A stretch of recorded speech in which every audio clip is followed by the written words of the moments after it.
Praise the Lord, brothers and sisters. இயேசு கிறிஸ்து நாமத்தினால் உங்கள் அனைவரும் வாழ்த்துகிறேன்.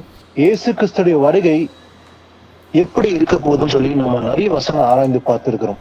அந்த காலகட்டம், அவர் வரப்போற அந்த மாதம், என்னென்ன தீர்க்கதரிசனம் நிறைவேற வேண்டும் எல்லாவற்றையும் நாம் ஆராய்ந்து பார்த்திருக்கிறோம். இயேசு கிறிஸ்து வரும்போது ரெண்டு காரியம் நடக்க போகுது. அவர் வரும்போது ஒன்று நியாய தீர்ப்பு கொடுக்க போறார், ரெண்டாவது காத்து கொண்டிருக்கிற ரட்சிப்புன்னு சொல்லி அவர் வாக்குத்தத்தம் பண்ணியிருக்கிறார். அப்ப இயேசுடைய வருகை குறித்து எதிர்பார்த்து வசந்த கை கொண்டு நிலைத்திருந்து கடைசி வரைக்கும் நாம் நிலை கொண்டிருந்தால் நாம் அந்த ரட்சிப்பை அடைய முடியும். ஆனா அவர் வருகையின் போது ஒரு பெரிய காரியம் செய்ய போகிறார், அதுதான் நியாய தீர்ப்புன்னு சொல்லி. அப்ப பாவம் செய்தவர்களுக்கு, அதே போல வசனத்துக்கு கீழ்ப்படியாதவர்களுக்கும் நியாய தீர்ப்பு கொடுக்கும்படி அவர் வரப்போகிறார். எப்படி வரப்போகிறார்? தேவ தூதரோடு, எக்கால சத்தத்தோடு, ஆயிரம் தூதரோடு அவர் இறங்கி வரப்போறார், மேகனோடு இறங்கி வரப்போறார். ஆனா அவர் வரும்போது எதற்காக அவர் நியாய தீர்ப்பு கொடுக்க போறார்? ஏன்னா பாவம் செய்தவர்களுக்கு அவர் நீதியை சரி கட்ட போகிறார். தேவனுடைய நீதி வெளிப்பட போகிறது. நீதியை சரி கட்டும் நாள் என்று இயேசு கிறிஸ்து கூறியிருக்கிறார். முன்னமே பல ஆயிரம் வருஷம் முன்பாக தீர்க்கதரிசி மூலமாக அவருடைய வருகின் போது ஒரு பெரிய நியாயத்திற்கு உண்டு என்று சொல்லி இருக்கிறார். இந்த நீதியை சரி கட்டும் நாள் என்றால் என்ன? அவர் அந்த நீதியை சரி கட்டும் நாளிலே என்ன செய்ய போகிறார்? யாருக்கு அவர் தீர்ப்பு கொடுக்க போறார், நியாய தீர்ப்பு என்று ஒவ்வொன்றாக இன்று ஆராய்ந்து பார்ப்போம். வாசிக்கலாம். ஏசாயா 63:4. நீதியை சரிக்கட்டும் நாள் என் மனதில் இருந்தது, என்னுடையவர்களை மீட்கும் வருஷம் வந்தது. ஆமேன், ஆமேன். நீதியை சரி கட்டும் நாள் என் மனதில் இருந்தது என்று ஆண்டவர் கூறுகிறார். அதாவது அவர் நீதியை சரி கட்ட போகிறார். அப்போ எல்லா பாவத்துக்கும் அக்கிரமத்துக்கும் ஒரு நாளை குறித்திருக்கிறாராம். அந்த நாள் அவர் மனதில் இருக்கிறது. அப்போ முன்னமே அவர் அந்த நாளை குறித்திருக்கிறார். அந்த நாள் அவர் நீதியை சரி கட்டுவார் என்று முன்னமே தீர்க்கதரிசிகள் மூலமாக அவர் அறிவித்திருக்கிறார். அப்ப ஏசாயா தீர்க்கதரிசி மூலமாக பல ஆயிரம் வருஷம் முன்பாக முன்னமே அவர் இந்த வசனத்தின் மூலமாக நாம் அறிந்து கொள்ள முடியும். நீதியை சரி கட்டும் நாள், the day of vengeance. Vengeance என்றால் என்ன? பழி தீர்க்கும் நாள் என்று அதுக்கு அர்த்தம். நீதியை சரி கட்டும் நாள் என்றால் வெஞ்சன்ஸ் என்பது பழி தீர்க்கிற நாள். எதற்காக பழி தீர்க்க போகிறார்? யாரெல்லாம் பாவம் செய்து தேவனுக்கு விரோதமாக அக்கிரமம் செய்து அநீதி செய்தார்களோ அந்த அநீதிக்கு தக்க பலன்தான் அந்த நீதியை சரி கட்டும் நாள். இரண்டாவது, அவர் நீதியை சரி கட்டுவது ஒரு பக்கம். இரண்டாவது, என்னுடையவர்களை மீட்கும் வருஷம் வந்தது. அவர் ஒரு நாளை குறித்திருக்கிறான்னு சொல்லி வசனம் சொல்லுது. அதே போல அவர் நீதியும் ஒரு பக்கம் சரி கட்டுவாரு. இரண்டாவது, என்னுடையவர்களை மீட்கும் வருஷம் வந்தது. ஒரு பக்கம் நீதி சரி கட்டுவாரு, அநீதிக்கு தக்கதான அந்த பலன் அளித்து. இரண்டாவது, என்னுடையவர்கள் சொல்லும் போது யாரெல்லாம் என்னுடைய இருக்க முடியும்? அப்ப இன்று நான் வசனத்தை ஆராய்ந்து நிதானித்து அந்த சத்தியத்தை அறிந்த பிள்ளைகளாக நாம் கை கொண்டு தேவ பயத்தோடு காத்திருந்த முடிய வந்து நிலைத்திருந்தால் அவர் வரும்போது என்னுடைய சொன்ன அந்த லிஸ்ட்ல நாம் எல்லோரும் இருக்க முடியும். அப்போ அவர்கள் மீட்கும் வருஷம் வந்தது. அப்போ தம்முடைய ஜனத்தை மீட்கும் வருஷமும் வரப்போகிறது. அதே போல நீதி சரி கட்டும் நாளும் வரப்போகுது. அப்போ இன்னைக்கு முக்கியமா இந்த நீதி சரி கட்டும் நாளும் சொன்னார் இல்லையா? ஆனா இன்னொரு வசனத்தை பார்க்கும்போது ஒரு பக்கம் விசாரிப்பின் நாட்கள் என்று எழுதப்பட்டிருக்கும். விசாரிப்பாராம் யாரும் சொல்லி பார்க்கலாம். ஓசியா 9:7.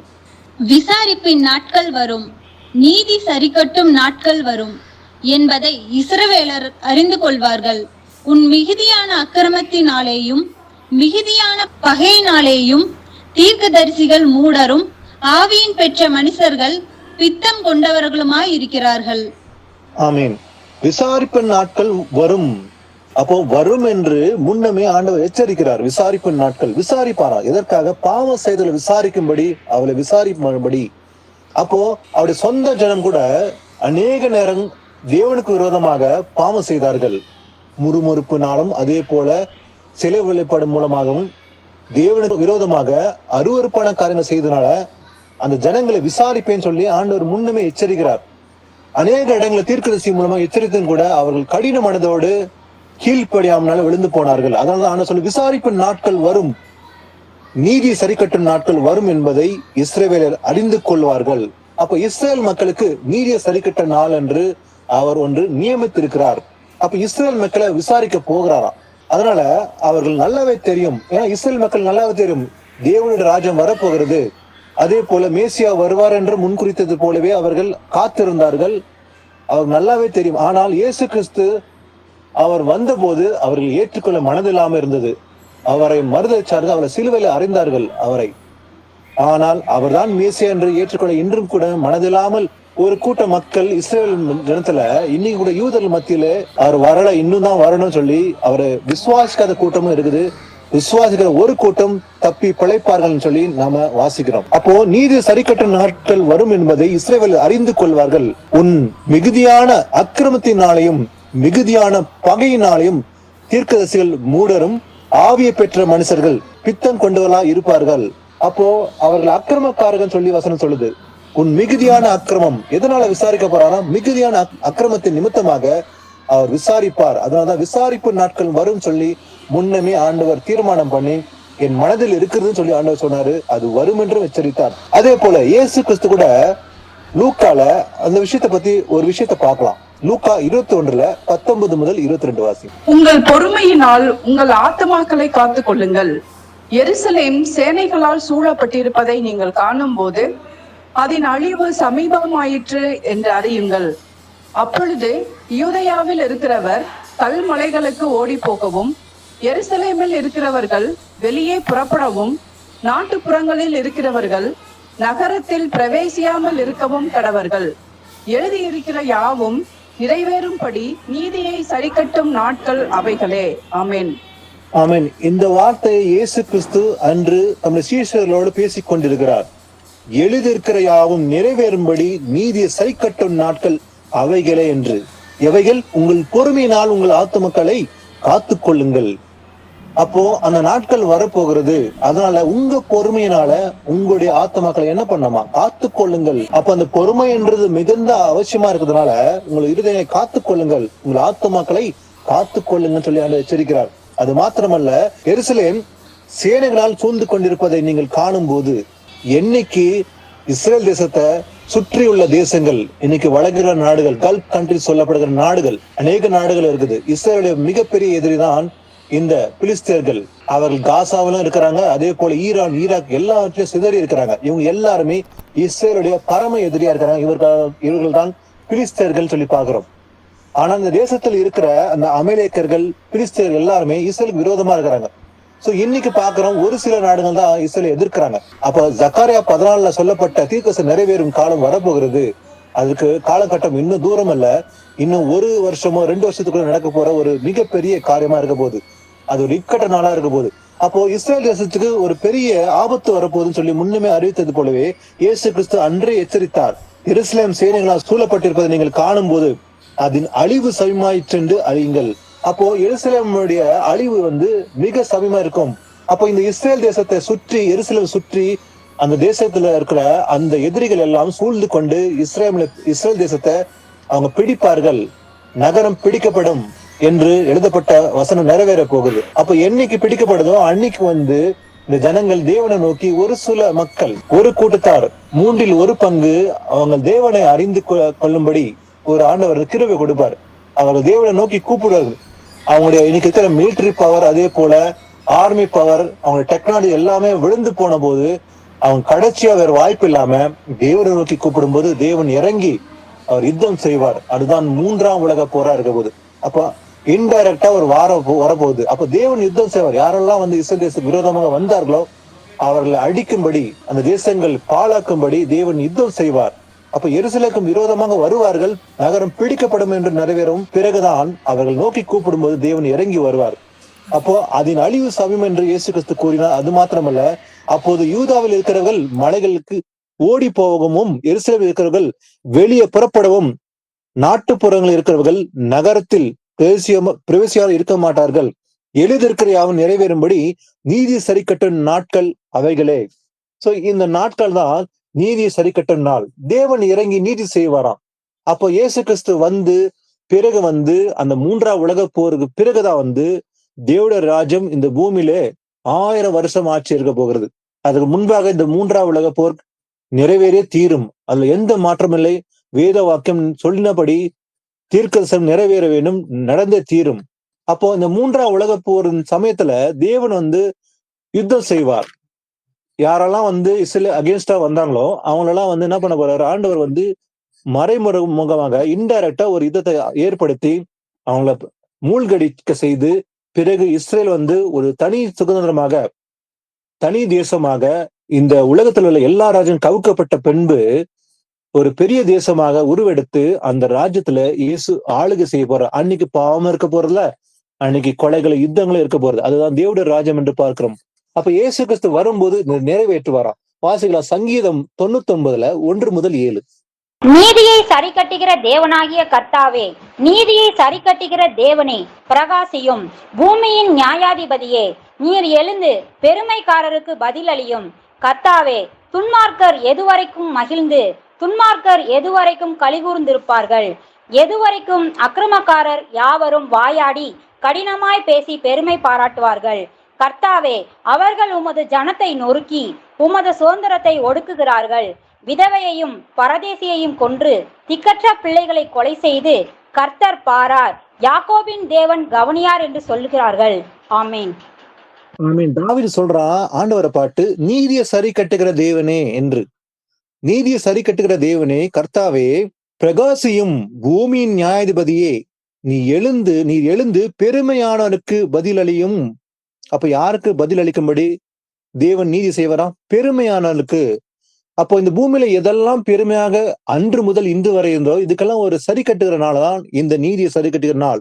அப்போ தாவீது நல்லாவே தெரியும் தேவன் நீதி செய்வார். அதனால சொல்றான், நீதி சரி கட்டுகிற தேவனே நீர் பிரகாசியும், எழுந்திரும், எழுந்து பெருமையாளருக்கு சரி கட்டும் சொல்லிட்டு சொல்றான். அது மாத்திரமல்ல, துன்மார்க்கர் எது வரைக்கும் களி கூர்ந்திருப்பார்கள். இந்த கேள்வி இன்னைக்கு அநேகருக்குள்ள இருக்குது. துன்மார்க்கன் எவ்வளவு நாளைக்கு அந்த துன்மார்க்கம் செய்து கொண்டுதான் இருப்பான்? அவனுக்கு ஒரு முடிவு இல்லையா? எத்தனை நாட்கள் என்று சிலருக்குள்ள ஒரு வேதனையும் சஞ்சலமும் கூக்குரலும் இருக்கிறது. ஆனா இன்னைக்கு செய்யற பூமியில இருக்கிற இந்த பாவங்களுக்கு கண்டிப்பா இயேசு வரும்போது அதுக்கு தக்கன் பலன் அளிக்க போறார். நன்மை செய்தலுக்கு தக்கதாகவும் தீமை செய்தல் தக்கதாகவும் அவர் பலன் அளிக்கும்படி வரப்போகிறார். அப்ப இன்னைக்கு என்னெல்லாம் தேவனுக்கு விரோதமாக செய்தார்களோ அநீதியான காரியங்கள், அந்த அநீதிக்கு பதிலாக அவர் நீதியை சரி கட்டுவாராம். அதனாலதான் சொல்றான், எது வரைக்கும் நான் கேள்வி கேட்கிறான். கர்த்தாவே, அவர்கள் உமது ஜனத்தை பொறுக்கி உமது சுதந்திரத்தை ஒடுக்குகிறார்கள். விதவையும் பரதேசியும் கொன்று திக்கற்ற பிள்ளைகளை கொலை செய்து கர்த்தர் பாரார், யாக்கோபின் தேவன் கவனியார் என்று சொல்லுகிறார்கள். அந்த தாவீது சொல்றான், திக்கற்ற பிள்ளைகளை கொலை செய்யறாங்க, ரத்தம் சிந்தப்படுகிறது, விதை கொல்லப்படுகிறார்கள். ஆனா கர்த்தர் தேவன் யாரும் இல்ல, பார்க்கிற தேவனும் கிடையாது அப்படின்னு சொல்லி அவங்க சொல்றாங்க. நாங்க செய்யற காரியம், நாங்க செய்யற அக்கிரம் யாருமே பார்க்க முடியாதுன்னு அந்த இடத்தை செய்யறோம். ஆனா யாருமே பார்க்கல, தேவன் இல்லைன்னு சொல்ற ஜனங்கள் இருக்கிறாங்க, அப்படிப்பட்ட அக்கிரமக்காரர் இருக்கார்கள் என்று சொல்லுகிறார்கள். தேவன் கவனியார் என்று சொல்லுகிறார்கள் அப்படின்னு சொல்ற கூட்டம் அன்னைக்கு மாத்திரமல்ல இன்னைக்கு இருக்கிறாங்க. அக்கிரமத்தை செய்து விட்டு யாருமே பார்க்கல என்று சொல்லி நீ கொலை செய்து ரத்தம் சிந்தப்படுகிற இந்த எல்லாத்துக்கான தக்க பலனை கொடுக்கும்படி தேவன் வருவார். அதெல்லாம் தாவீது சொல்ற, நீதி சரி கட்டுகிற தேவனே நீர் எழும்பும் பிரகாசியம் சொல்லி தாவீது சொல்றான். வாசிக்கலாம் சங்கீதம் 96:13. அவர் வருகிறார், அவர் பூமியை நியாயம் தீர்க்க வருகிறார். அவர் பூலோகத்தை நீதியோடும் ஜனங்களை சத்தியத்தோடும் நியாயம் தீர்ப்பார். ஆமேன். ஆமீன். தேவன் சத்தியம் உள்ளவர். அவர் வருகிறார். அவர் பூமியை என்ன பண்ண போறாரா? நியாய தீர்க்க வர போகிறார். சோ நியாய தீர்ப்பு நாள் என்று ஒரு நாள் இருக்குது. அப்ப இயேசு கிறிஸ்து வரும்போது நியாய தீர்க்க போறாரு. யார? பூமியை நியாய தீர்ப்பார். அவர் பூலோகத்தை நீதியோடும் எப்படி நியாய தீர்ப்பாராம்? நீதியோடும் ஜனங்களை சத்தியத்தோடும் நியாய தீர்ப்பார். தம்முடைய வார்த்தையினாலதான் நியாய தீர்க்க போறார். எப்படி நியாய தீர்ப்பான்னு சொல்லி இயேசு கிறிஸ்து சொல்ற அந்த வசனத்தை வாசிக்கலாம். யோவான் 12:48. என்னை தள்ளி என் வார்த்தைகளை ஏற்றுக்கொள்ளாதவனை நியாயம் தீர்க்கிறதொன்று இருக்கிறது. நான் சொன்ன வசனமே அவனை கடைசி நாளில் நியாயம் தீர்க்கும். ஆமீன். ஆமீன். ஏசப்பா சொல்றாரு, நான் சொன்ன வசனமே அவனை கடைசி நாளில் நியாய தீர்க்கும். அப்ப இயேசு கிறிஸ்து வருவாராம். அவர் வருகிறார், அவர் பூமியை நியாய தீர்க்கிறாருன்னு சொல்லி வசனம் சொல்லுது. எப்படி நியாய தீர்ப்பார்? என்னை தள்ளி என் வார்த்தைகளை ஏற்றுக்கொள்ளாதவனை நியாயத்திற்கு ஒன்று இருக்கிறது. அப்போ தேவனை ஏற்றுக்கொள்ளாமல் அந்த சத்தியத்தை தள்ளுகிறவர்கள், மறுதளிக்கிறவர்களுக்கு நியாயம் இருக்குன்னு சொல்லி ஏசப்பா அன்னைக்கே சொன்னாரு. எப்படி நியாயத்திருப்பாரா? நான் சொன்ன வசனமே அவனை கடைசி நாளில் நியாயத்திருக்கும். இந்த நியாயத்தீர்ப்பு நாள்ல வசனத்தின் நிமித்தமாக தான் நியாயத்தீர்ப்பு உண்டு. அப்ப நியாயத்தீர்ப்பு ஒவ்வொருத்தனுக்கும் எப்படி நியாயத்தீர்ப்பார்? அவர் சொன்ன வசனத்தின் நிமித்தமாக தான் நியாயத்தீர்ப்பே உண்டு. அந்த வசனத்தை அப்போ பொய் சொல்லக்கூடாது. அப்போ ஒருத்தன் பொய் சொல்றானா அந்த நியாயத்தீர்ப்பு நாள்ல அந்த வசனத்துலதான் அவர் நியாயத்தீர்க்க போறாரு. கொலை செய்யக்கூடாதுன்னு இருக்குது. ஆனா கொலை செய்யறனுக்கு அந்த வசனத்தின் நிமித்தமாக தான் நியாயத்தீர்ப்பு அந்த ஆண்டவர் கொடுக்க போறாரு. வாசிக்கலாம் ரோமர் 2:16. என் சுவிசேஷத்தின்படியே தேவன் இயேசு கிறிஸ்துவை கொண்டு மனுஷருடைய அந்தரங்கங்களை குறித்து நியாயத்தீர்ப்பு கொடுக்கும் நாளிலே இது விளங்கும். ஆமென். ஆமென். எப்படி நியாயத்திற்கு போறாரா அவர்? என் சுவிசேஷத்தின்படியே தேவன் இயேசு கிறிஸ்துவை கொண்டு மனுஷருடைய அந்தரங்கங்களை குறித்து. அப்போ என்னை யாருமே பார்க்கல, நான் மறைமுகமா பாவம் செய்யறேன், என்னை யாருமே தடுக்க முடியாது, ஒண்ணுமே செய்ய முடியாது. இன்னைக்கு ஆள் பலம் பழம் பலம் அதே போல அதாவது பவரை யூஸ் பண்ணி செய்கிற பாவங்கள் யாருமே பார்க்கல, எல்லாரும் கண்ணு மறைச்சு நான் பாவம் செய்யலாம், யாருமே ஒன்னும் பண்ண முடியாது, என்கிட்ட பழம் பலம் இருக்குது, பதவி இருக்குன்னு சொல்லி அந்த கருத்துல செய்யற பாவம் எல்லாத்தையும் கர்த்தர் பார்க்கிறார். அதான் சொல்றாரு. எப்படி நியாயத்திருப்பாரா? தேவன் இயேசு கிறிஸ்துவை கொண்டு மனுஷருடைய அந்தரங்கங்களை குறித்து நியாயத்தீர்ப்பு கொடுக்கும் நாளிலே இது விளங்கும். அப்போ தேவன் அந்தரங்கத்தை செய்யற பாவத்தை அவர் அப்படியே விட்டுருவாரா? கண்டிப்பா முடியாது. அப்போ அந்தரங்கமா மறைமுகமா செய்யற பாவத்துக்கும் அவர் நியாயத்தீர்ப்பு கொடுக்க போறாரு. அப்போ தேவன் நீதியை சரி கட்டுவாராம். அப்போ வெளிப்படையாக செய்யற காரியமானாலும் சரி, அந்தரங்கத்துல யாருமே பார்க்கல, யாருமே என்ன ஒண்ணும் செய்ய முடியாது, என்கிட்ட ஆள் படம் பணம் பலம் இருக்குது, கொலை செய்தாலும் யாரும் பார்க்க முடியாது சொல்லுகிறவர்களுக்கு தேவன் நீதி சரி கட்டுவார் என்று வசனம் சொல்லுது. வாசிகளா 2 தெசலோனிக்கர் 1:5-8. நீங்கள் தேவனுடைய ராஜ்யத்தின் நிமித்தம் பாடு அனுபவிக்கிறவர்களாய் இருக்க அந்த ராஜ்யத்திற்கு நீங்கள் பாத்திரர் என்று எண்ணப்படும்படிக்கு தேவன் நியாயமான தீர்ப்பு செய்கிறார் என்பதற்கு அதுவே அத்தாட்சியாய் இருக்கிறது. உங்களை உபத்திரவப்படுத்துகிறவர்களுக்கு உபத்திரவத்தையும் உபத்திரவப்படுகிற உங்களுக்கு எங்களோடு கூட இளைப்பாறுதலையும் பிரதிபலனாக கொடுப்பது தேவனுக்கு நீதியாய் இருக்கிறதே. தேவனை அறியாதவர்களுக்கும் நம்முடைய கர்த்தராகிய இயேசு கிறிஸ்துவின் சுவிசேஷத்திற்கு கீழ்ப்படியாதவர்களுக்கும் நீதியுள்ள ஆக்கினியை செலுத்தும்படிக்கு கர்த்தராகிய இயேசு தமது வல்லமையின் தூதரோடும் ஜுவாலி தெரிகிற அக்கினியோடும் வானத்திலிருந்து வெளிப்படும் போது அப்படியாகும். ஆமென். ஆமென். தேவன் நியாயமாய் தீர்ப்பு செய்கிறா இருக்கிறாரு. அவர் தீர்ப்பு என்னைக்குமே நியாயமா இருக்கும். அவர் அநீதி செய்கிறார் அல்ல, நீதி செய்கிற தேவன். அப்ப இன்னைக்கு கூட அவர் நீதி சரி கட்டிதான் இருக்கிறாரு, சரி கட்டி கொண்டுதான் இருக்கிறாரு. இன்னைக்கு பூமியில அங்கங்க பார்த்தோம்னா பெரிய அழிவுகள். ஏன் அழிவு வருது? அது தானா நடக்கல, அவர் நீதி செய்கிறார். அவர் நீதி உள்ள நியாயாதிபதி. அப்போ பாவத்தின் நிமித்தமாக தான் அந்த நீதி செய்கிறார் அவரு. இன்னைக்கு பூகம்பம் வருது, வெள்ளம் வருது, சுனாமி வருது, அழிவு, அதே போல எரிமலைகள், அநேக தேசங்கள் பட்டணங்கள் சீரழிந்து கொண்டிருக்கிறது. இதுக்கெல்லாம் காரணம் என்ன? தங்கள் பாவத்தின் நிமித்தமாக தான் தேவன் நீதி செய்கிறார். அப்ப என்றைக்குமே அவர் நல்லவர் தான், அவர் நீதி செய்கிற தேவன் தான் இருக்கிறார். வசனம் சொல்ல தேவன் நியாயமா நீதி செய்கிறார் என்பதற்கு அதுவே அத்தாட்சியா இருக்கிறது. உங்களை உபத்திரப்படுத்துவர்களுக்கு உபத்திரத்தையும் உபத்திரப்படுகிற உங்களுக்கு எங்களோட கூட இளைப்பாறுதலையும் பிரதிபலன் ஆக கொடுப்பதற்கு தேவனுக்கு நீதியா இருக்கிறது. எது தேவனுக்கு நீதியா இருக்கிறதா? உபத்திரப்படுகிற உங்களுக்கு எங்களோட கூட இளைப்பாறுல பிரதிபலன் கொடுக்கும்படிக்கு தேவனுக்கு நீதியா இருக்கிறான். அப்ப தேவனை அறியாதவருக்கும் யாருக்கு அந்த தண்டனை இயேசு கிறிஸ்து வரும்போது அவர் நியாயத்தீர்ப்பு கூட யாருக்கு? வசனம் சொல்லுது, தேவனை அறியாதவர்களுக்கும் நம்முடைய கர்த்தராக இயேசு கிறிஸ்துவின் சுவிசேஷத்துக்கு கீழ்ப்படியாதவர்களுக்கும் நீதி உள்ள ஆக்கினை செலுத்தும்படி. இயேசு கிறிஸ்து எதுக்காக வராராம்? நீதி உள்ள ஆக்கினை செலுத்துவாராம். அவர் எதற்காக? கீழ்ப்படியாதவர்களுக்கும் அறியாதவர்களுக்கும் இந்த 2 கூட்டத்துக்கு என்ன பண்ண போறாரு? நீதி உள்ள ஆக்கினை செலுத்தும்படிக்கு கர்த்தராக இயேசு தமது வல்லமையின் தூதரோடும், அவர் வரும்போது எப்படி வருகிறாராம்? வல்லமை உள்ள தூதர்கள், லட்சக்கணக்கான தூதர்கள் இறங்கி வரப்பாரா இயேசு கிறிஸ்துவோட. அவர் தனியா வர போறல, அவரோட கூட லட்சக்கணக்கான கணக்கற்ற தூதர்கள் இறங்கி வர போறாங்க தமது வல்லமையின் தூதரோடும். அது மாத்திரமல்ல, ஜுவாலித்தேகிற அக்கினியோடும் வானத்திலிருந்து வெளிப்படும் போது அப்படி ஆகும். அப்போ இயேசு கிறிஸ்து 2ஆம் வருகையில அவர் தூதரோட அதே போல ஜாலித்த அக்கினியோடும் இறங்கி வருவார். எதற்காக? நீதியை சரி கட்டும்படி. கீழ்ப்படியாதவனுக்கும் தேவனை அறியாதவனுக்கும் அவர் நீதி செய்வாராம். வாசிக்கலாம். ஏசாயா 35:1-4. வனாந்திரமும் வறண்ட நிலமும் மகிழ்ந்து கடுவெளி கழித்து புஷ்பத்தை போல செழிக்கும். அது மிகுதியாய் செழித்து பூரித்து ஆனந்த களிப்புடன் பாடும். லீபனோனின் மகிமையும் கர்மேல் சாரோன் என்பவைகளின் அலங்காரமும் அதற்கு அளிக்கப்படும். அவைகள் கர்த்தருடைய மகிமையையும் நமது தேவனுடைய மகத்துவத்தையும் காண்பார்கள். தளர்ந்த கைகளை திடப்படுத்தி தள்ளாடுகிற முழங்கால்களை பலப்படுத்துங்கள்.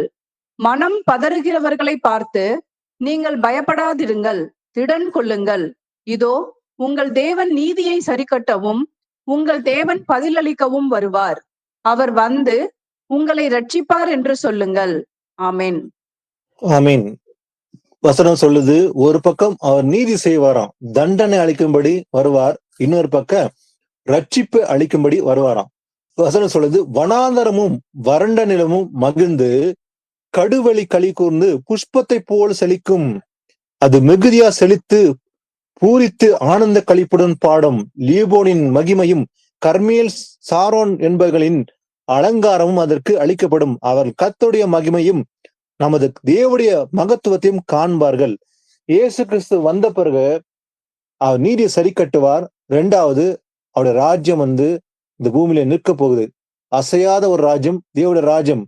அன்னைக்கு இந்த எல்லா விதமான அநீதிக்கும் ஒரு முடிவு கட்டி அங்க களிப்பு இல்லாம, அதாவது கண்ணீர், கவலைகள், துன்பங்கள், பொறாமை, ரத்த சிந்தல் எதுவுமே இல்லாம ஒரு சந்தோஷமான நாட்கள் தான் அந்த 1000 வருஷ அரசாட்சி என்பது. அது நிச்சயமா இருக்குது. அப்போ கர்த்தர் நம் நடுவில் இருப்பார். அவர் ராஜாவா இருப்பாராம். அப்போ நமது தேவனுடைய மகத்துவத்தையும் காண்பார்கள் என்று வசனம் சொல்லுது. தளர்ந்த கைகளை திடப்படுத்தி தள்ளாடுகிற முழங்கால்களை பலப்படுத்துங்கள். மனம் பதறுகிறவர்களை பார்த்து நீங்கள் பயப்படாதிருங்கள், திடன் கொள்ளுங்கள். இதோ உங்கள் தேவன் நீதி சரி கட்டவும் உங்கள் தேவன் பதிலளிக்கும் வருவார். அவர் என்ன பண்ணுவாரா? உங்களை ரட்சிப்பார். அப்ப யாருக்கு இந்த ரட்சிப்புன்னு சொல்லி அவர் வாக்குத்தத்தம் பண்ணியிருக்கிறார்? அவர் தமக்காக காத்து கொண்டு இருக்கிறவர்களுக்கு ரட்சிப்பு அருளும்படி 2ஆந்தரம் பாவம் இல்லாமல் தரிசனம் ஆவாராம். அப்போ இன்னைக்கு வசனத்தை கேட்டு அந்த சத்தியத்தின்படி அறிந்து உலகத்துல உணர்ந்தவர்களாக யாரெல்லாம் உணர்ந்து கை கொண்டு நடந்து முடிவுடன் நிலைத்திருக்கார்களோ அவங்க மட்டும்தான் ரட்சிப்பு. அப்ப இயேசு கிறிஸ்து வரப்போகிறார். அவர் வரும்போது நானும் அந்த ராஜ்யத்தில் பிரவேசிப்பேன். அதற்கு இன்னைக்கு நான் என்ன செய்யணும்? இந்த வசந்த கை கொள்ள வேண்டும் என்று அதை நிதானித்து அதன்படி நடக்கிறவங்க தான் அந்த ரட்சிப்பை பெற்றுக்கொள்ள முடியும் சொல்லி வசனம் சொல்லுது. ஒரு பக்கம் ரட்சிப்பை கொடுப்பாரு, இன்னொரு பக்கம் நீதியை சரி கட்டுவார்னு சொல்லி வசனம் சொல்லுது. இயேசு கிறிஸ்து தாமதிக்கிறார். எதற்காக தாமதிக்கிறார்? வாசிக்கலாம். எபிரேயர் 10:12-13.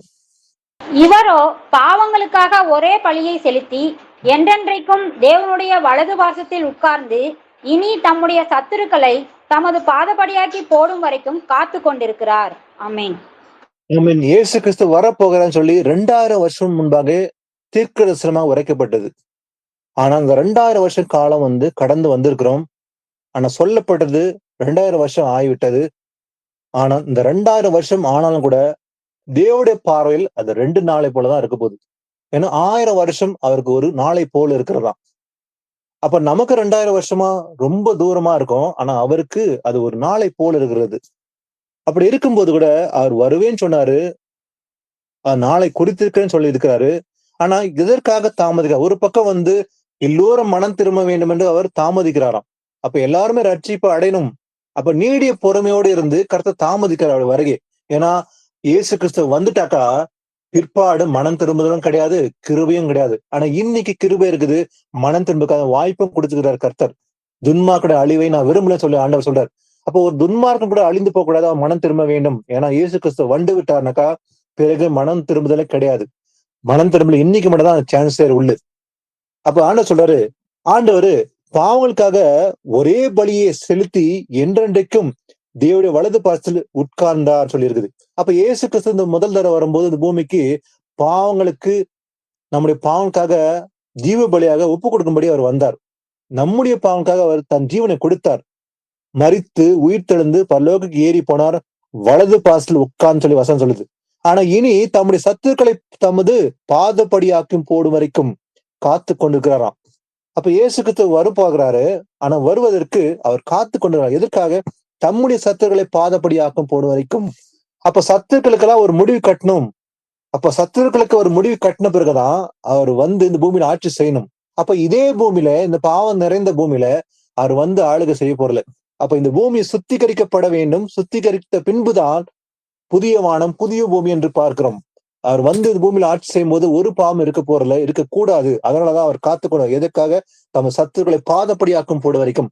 சத்துருக்கள் சொல்லும் போது அநேக வசனம் பார்க்க முடியும். யார சத்துருன்னு சொல்றாரு ஆண்டவர் பார்க்கலாம். ஏன்னா மிகப்பெரிய சத்ரு இந்த, அதாவது வேட்டிக்கன்ல இருக்கிற இந்த சின்ன கொம்புன்னு சொல்லி பாக்குறோம். வெளிப்படுத்துற விஷயத்துல நம்ம ஆராய்ந்து பார்த்தோம். சின்ன கொம்பு என்பது வேட்டிக்கன். மிகப்பெரிய சத்ரு இந்த விகார் ஆஃப் கிரைஸ்ட், அதாவது 666, அவன் தான் போப் என்று நாம் ஆராய்ந்து பார்த்தோம். அப்போ கர்த்தருடைய மிகப்பெரிய எதிரி என்பவன் இந்த போப் என்று நம்ம வசனத்து நிமித்தம் ஆராய்ந்து பார்த்தோம். அப்போ அந்த ரோம சாம்ராஜ்யத்துக்கு ஒரு முடிவு வர வேண்டும். பின்புதான் அவர் வந்து பூமியில அரசாளணும். அப்ப மிகப்பெரிய சத்துருக்கான அழிவு கூட இந்த 3ஆம் உலக போர் நடக்கும் சொல்லி ஆராய்ந்து பார்த்தோம். 3ஆம் உலக போர், அதே சமயத்துல அந்த ரோம சாம்ராஜ்யத்துக்கு ஒரு முடிவு 2ஆக பிளக்கப்படும் என்று எழுதப்பட்டு நிறைவேற வேண்டும். ஆனா சத்துருக்கள் சொல்லும் போது யாரெல்லாம் சத்துருன்னு ஆண்டவர் சொல்றான்னு பார்க்கலாம். வசனம் வாசிக்கலாம். பிலிப்பு 3ஆம் அதிகாரம் 17 முதல் 19 வாசிக்கலாம். சகோதரரே, நீங்கள் என்னோடு கூட பின்பற்றவர்களாகி நாங்கள் உங்களுக்கு வழிகாட்டுகிறபடி நடக்கிறவர்களை மாதிரியாக நோக்குங்கள். ஏனெனில் அநேகர் வேறு விதமாய் நடக்கிறார்கள். அவர்கள் கிறிஸ்துவின் சிலுவைக்கு பகைஞர் என்று உங்களுக்கு அநேக தரம் சொன்னேன். இப்பொழுது கண்ணீரோடும் சொல்கிறேன். அவர்களுடைய முடிவு அழிவு, அவர்களுடைய தேவன் வயிறு, அவர்களுடைய மகிமை அவர்களுடைய இலட்சியே. அவர்கள் பூமிக்கு அடுத்தவைகளை சிந்திக்கிறார்கள். ஆமென். ஆமீன். பவுல் சொல்றான், சகோதரரே, நீங்கள் என்னோட கூட பின்பற்றலாக ஆகி நாங்கள் உங்களுக்கு வழிகாட்டுகிறபடி நடக்கிறவர்களை மாதிரியாக நோக்குங்கள். அப்ப பவுல் நடக்கிறது போல நாம நடக்கலாமா? கண்டிப்பா நடக்கலாம். பவுல் இயேசுவை பின்பற்றின போலவே நாமும் அதே போல பின்பற்றலாம். மாதிரியாக நோக்குங்கள் சொல்லி வசனம் சொல்லுது. ஏன்னா அநேகர் வேறு விதமா நடக்கிறார்கள். சத்தியத்தை விட்டு விலகி அநேகர் என்ன பண்றாங்களா? வேறு விதமா நடக்கிறாங்க. அவர்கள் எப்படிப்பட்டலாம் இருக்கிறாங்களா? அவர்கள் கிறிஸ்துவின் சிலுவைக்கு பகையரன் என்று உங்களுக்கு அநேக தரம் சொன்னேன். அப்ப இயேசு கிறிஸ்து உடைய எதிரி யாருன்னு சொல்றாரு ஆண்டவர்? கிறிஸ்துவின் சிலுவைக்கு பகையினர் யாரு? வேறு விதமா நடக்கிறார்கள். அவங்கதான் ஆண்டவருக்கு எதிரின்னு சொல்லி வசனம் சொல்லுது. அநேகர் வேறு விதமா நடக்கிறாங்க. அப்ப அந்த வேறு விதமாக நடக்கிற ஒரு கூட்டம் சத்தியத்தை விட்டு விலகி வேறு விதமா நடக்கிறாங்க. அவங்க எப்படிப்பட்டலாம் இருக்கிறாங்களா? அவங்க கிறிஸ்துவின் சிலுவைக்கு பகைனன் என்று உங்களுக்கு அநேக தரம் சொன்னேன். இப்போதும் கண்ணீரோடு சொல்லுகிறேன். ஏன்னா அவருடைய முடிவு வந்து, அவங்களுடைய முடிவு வந்து எப்படிப்பட்டதா? அழிவான். அவருடைய தேவன் வயிறு. ஏன்னா அவங்க தங்கள் வயிற்றுக்கே ஊழியம் செய்யறாங்களாம். காசு பணத்துக்காக ஊழியம் செய்யறாங்க. அதனால அவங்களோட அழிவு முடிவு வந்து அழிவுன்னு சொல்லி வசனம் சொல்லுது. அப்ப அவருடைய மகிமை, அவருடைய இலச்சையே. அவர்கள் பூமிக்கு அடுத்தகளை சிந்திக்கிறார்கள். அப்ப தேவனுக்கு உரியவர்களை சிந்திக்காம அப்படி என்ன சிந்திக்கிறாங்களா? அவங்க பூமிக்கு அடுத்தகளை சிந்திக்கிறாங்க. ஏன்னா அவங்க எல்லாருமே அழிவுன்னு சொல்லியிருக்காரு. அதே போல கிறிஸ்துவின் சிலுவைக்கு பகைனன், தேவனுக்கு விரோதமானவர்கள் சொல்லி வசனம் சொல்லுது. 2வது விஷயம் பார்க்கலாம். யாக்கோபு 4:4 வாசிக்கலாம். விபச்சாரிகளே, உலக சிநேகம் தேவனுக்கு விரோதமான பகை என்று அறியீர்களா? ஆகையால் உலகத்துக்கு சிநேகிதனாய் இருக்க விரும்புகிறவன் தேவனுக்கு பகைஞன் ஆகிறான். ஆமென். இன்னொரு வசனத்தை பார்க்கும்போது தேவனுக்கு பகைனன், தேவனுக்கு, அதாவது எனிமி ஆஃப் காட் யார சொல்ல முடியும்? வசனம் சொல்லுது, விபச்சாரரே விபச்சாரிகளே சொல்லி அவங்களை பார்த்து சொல்றாரு. யாரை பார்த்து? அப்போ உலக சிநேகம் தேவனுக்கு விரோதமான பகை என்று அறியீர்களா? அப்ப யாரெல்லாம் வந்து, அதாவது உலக சிநேகத்தோட இருக்கிறாங்க, உலகத்துக்கு நண்பனான இருக்கணும் விரும்புகிறவர்கள் தேவனுக்கு எதிரி. ஆகையால் உலகத்துக்கு சிநேகிதனா இருக்க விரும்புகிறவர்கள் தேவனுக்கு பகைனன். அப்ப யார் தேவனுடைய எதிரின்னு சொல்லி வசனம் சொல்லுது? உலகத்துக்கு சிநேகிதனா இருக்கிற விரும்புறனா. ஏன்னா வசனம் சொல்லுது, ஒருவன் உலகத்துக்கும் தேவனுக்கும் ஊழியம் செய்ய முடியாதுன்னு சொல்லி வசனம் சொல்லுது. தேவனுக்கும் உலகத்து பொருளுக்கும் ஊழியம் செய்ய முடியாது. அவங்க எல்லாருமே தேவனுக்கு பகைனன். அப்போ யார சொல்லி ஆண்டவர் சொல்றாரு? தம்முடைய சத்துருக்களை பாதப்படியாக்கும் போடும் வரைக்கும் காத்து கொண்டார். சத்துருக்கள் சொல்லி அநேக வசனம் பார்க்க முடியும். வாசிக்கலாம். ரோமர் 8:6-9. மாம்ச சிந்தை மரணம், ஆவியின் சிந்தையோ ஜீவனும் சமாதானமுமாம். எப்படி என்றால், மாம்ச சிந்தை தேவனுக்கு விரோதமான பகை. அது தேவனுடைய நியாயப்பிரமாணத்துக்கு கீழ்ப்படியாமலும் கீழ்ப்படிய கூடாமலும் இருக்கிறது. மாம்சத்துக்குட்பட்டவர்கள் தேவனுக்கு பிரியமாய் இருக்க மாட்டார்கள். தேவனுடைய ஆவி உங்களில் வாசமாய் இருந்தால் நீங்கள் மாம்சத்துக்குட்பட்டவர்களாய் இராமல் ஆவிக்குட்பட்டவர்களாய் இருப்பீர்கள். கிறிஸ்துவின் ஆவி இல்லாதவன் அவருடையவன் அல்ல. ஆமீன். மாம்ச சிந்தை மரணம். இந்த மாம்ச சிந்தை தான் மிகப்பெரிய எதிரியா இருக்குது ஆண்டவருக்கு. ஏன்னா நாம ஒரு காலத்துல எல்லாருமே மாம்ச சிந்தையோட இருந்திருக்க கூடும், இருந்திருக்கிறோம் சொல்லலாம். ஏன்னா நம்ம சத்தியத்தை அறியாதனால நம்ம சிந்தனை எல்லாமே மாம்சத்துக்கு தான் இருந்தது. ஆனா இன்னைக்கு அப்படி இருக்கக்கூடாது. ஏன்னா மாம்ச சிந்தை எப்படிப்பட்டதா? அது மரணம். அதனாலதான் ஆவியில நடக்க வேண்டும். அப்போ ஆவியின் சிந்தையை நம்ம இருக்கணும். ஆவியின் சிந்தை எப்படிப்பட்டதா? ஜீவனும் சமாதானம். எப்படின்னாக்கா, இந்த மாம்ச சிந்தை என்பது அது தேவனுக்கு விரோதமான பகை. Enemy to God. எது? இந்த மாம்ச சிந்தை. அப்ப தேவனுடைய எதிரின்னு யார சொல்ல முடியும்? எப்பவுமே மாம்ச சிந்தை நடக்கிறவன் தேவனுக்கு விரோதமான பகையா இருப்பான். அதனால அது தேவனுடைய நியாய பிரமாணத்தை கீழ்ப்படிய கூடாமலும் இருக்கிறதுனால அது தேவனுக்கு விரோதமான பகையா இருக்குது. ஏன்னா மாம்சத்துக்கு உட்பட்டவர்கள் தேவனுக்கு பிரியமா இருக்க மாட்டார்கள். அப்ப இவங்க இந்த மாம்ச சிந்தை நடக்கிறவங்க இவங்க எல்லாம் தேவனுக்கு பிரியமா இருக்க முடியாது. ஏன்னா தேவனுடைய ஆவி உங்களில் வாசமா இருந்தாக்கா நீங்கள் ஆவிக்குட்பலா இருப்பீர்கள். அப்ப கிறிஸ்துவின் ஆவி இல்லாதவன் அவருடைய அல்ல. அப்போ தேவனுடைய ஆவி உங்களில் வாசமா இருந்தா நீங்க எப்படி இருப்பீங்களா? நீங்கள் மாம்சத்துக்கு உட்பலா இல்லாம ஆவிக்குட்பலா இருப்பீங்கள். கிறிஸ்துவின் ஆவி இல்லாதவன் அவருடைய அல்ல. அப்போ தேவனுக்கு விரோதமான பகை என்பது இந்த மாம்ச சிந்தை என்று பார்க்கிறோம். வாசிக்கலாம். மத்தேயு 13:37-40. அவர் பிரதி உத்தரமாக, நல்ல விதையை விதைக்கிறவன் மனுஷகுமாரன், நிலம் உலகம். நல்ல விதை ராஜ்யத்தின் புத்திரர், களைகள் பொல்லாங்கனுடைய புத்திரர். அவைகளை விதைக்கிற சத்ரு பிசாசு. அறுப்பு உலகத்தின் முடிவு. அறுக்கிறவர்கள் தேவதூதர்கள். ஆதலால் களைகளை சேர்த்து அக்கினியால் சுட்டெரிக்கிறது போல இவ்வுலகத்தின் முடிவிலே நடக்கும். ஆமீன். ஆமீன். ஆண்டவருடைய மிகப்பெரிய எதிரிதான் இந்த பிசாசு. அவன் தான் லூசிபர். அவனுக்கு ஒரு முடிவு தான் வரப்போகிறது. அப்ப இயேசு கிறிஸ்து இந்த பூமியில ஆட்சி செய்வதற்கு முன்பாக அந்த பிசாசுக்கு ஒரு முடிவு கட்ட போறாரு. அதான் வசனம் சொல்லுது. அவன் எப்படிப்பட்டவனா? ஏன்னா அவருக்கு இந்த விதையை பத்தி சொல்லும் போது இங்க ஒரு நல்ல விளக்கத்தை கொடுக்குறாரு பாருங்க. ஏன்னா நல்ல விதையோ விதைக்கிறவன் மனுஷகுமாரன். விதையை பத்தி சொல்லும் போது அவர் சொல்றாரு, இந்த நல்ல விதை என்பது அதை விதைக்கிறது யாரு? மனுஷகுமாரன் தான். ஆனா நிலம் என்றால் என்ன? அது உலகம். விதை என்றால் தேவனுடைய வசனம். அப்ப நல்ல விதைய ராஜ்யத்தின் புத்திரர். இந்த நல்ல விதை என்பது யார சொல்ல முடியும்? ராஜ்யத்தின் புத்திரர். களைகள் எப்படிப்பட்டது? பொல்லாங்குடைய புத்திரர். அப்ப களைன்னு சொல்லும் போது இந்த களைக்கு ஒரு தலைவனா இருக்கிறான். அவன் தான் பொல்லாங்கன், பிசாசு. அப்போ பொல்லாங்குடைய புத்திரர் யார சொல்றாரு? களைகள் சொல்லிடுது. அப்ப இந்த பூமியில நீங்க களைகளும் இருக்குது, அதே போல பயிரும் இருக்குது இல்லைங்களா? நல்ல விதையும் இருக்குது, கெட்ட விதையும் இருக்குது. ஒரு நிலத்துல களையும் வளருது, பயிரும் வளருது. ஆனா அதுதான் ஒரு ஊமையை சொல்றாரு. ஊமையை சொல்லும் போது அதை பிடுங்காத, அறுப்பு காலம் வரைக்கும் அது விட்டு விடு. ஏன்னா இப்போ நம்ம அந்த களையை எடுத்தா களையோட சேர்ந்து கோதுமையும் பதிரும் வந்துடும். அதனால அதை விட்டு விடுங்க, அறுப்பு காலம் மட்டும் விடு. இப்போ அறுப்பு காலம் என்பது தேவனுடைய நியாய தீர்ப்பு நாள்.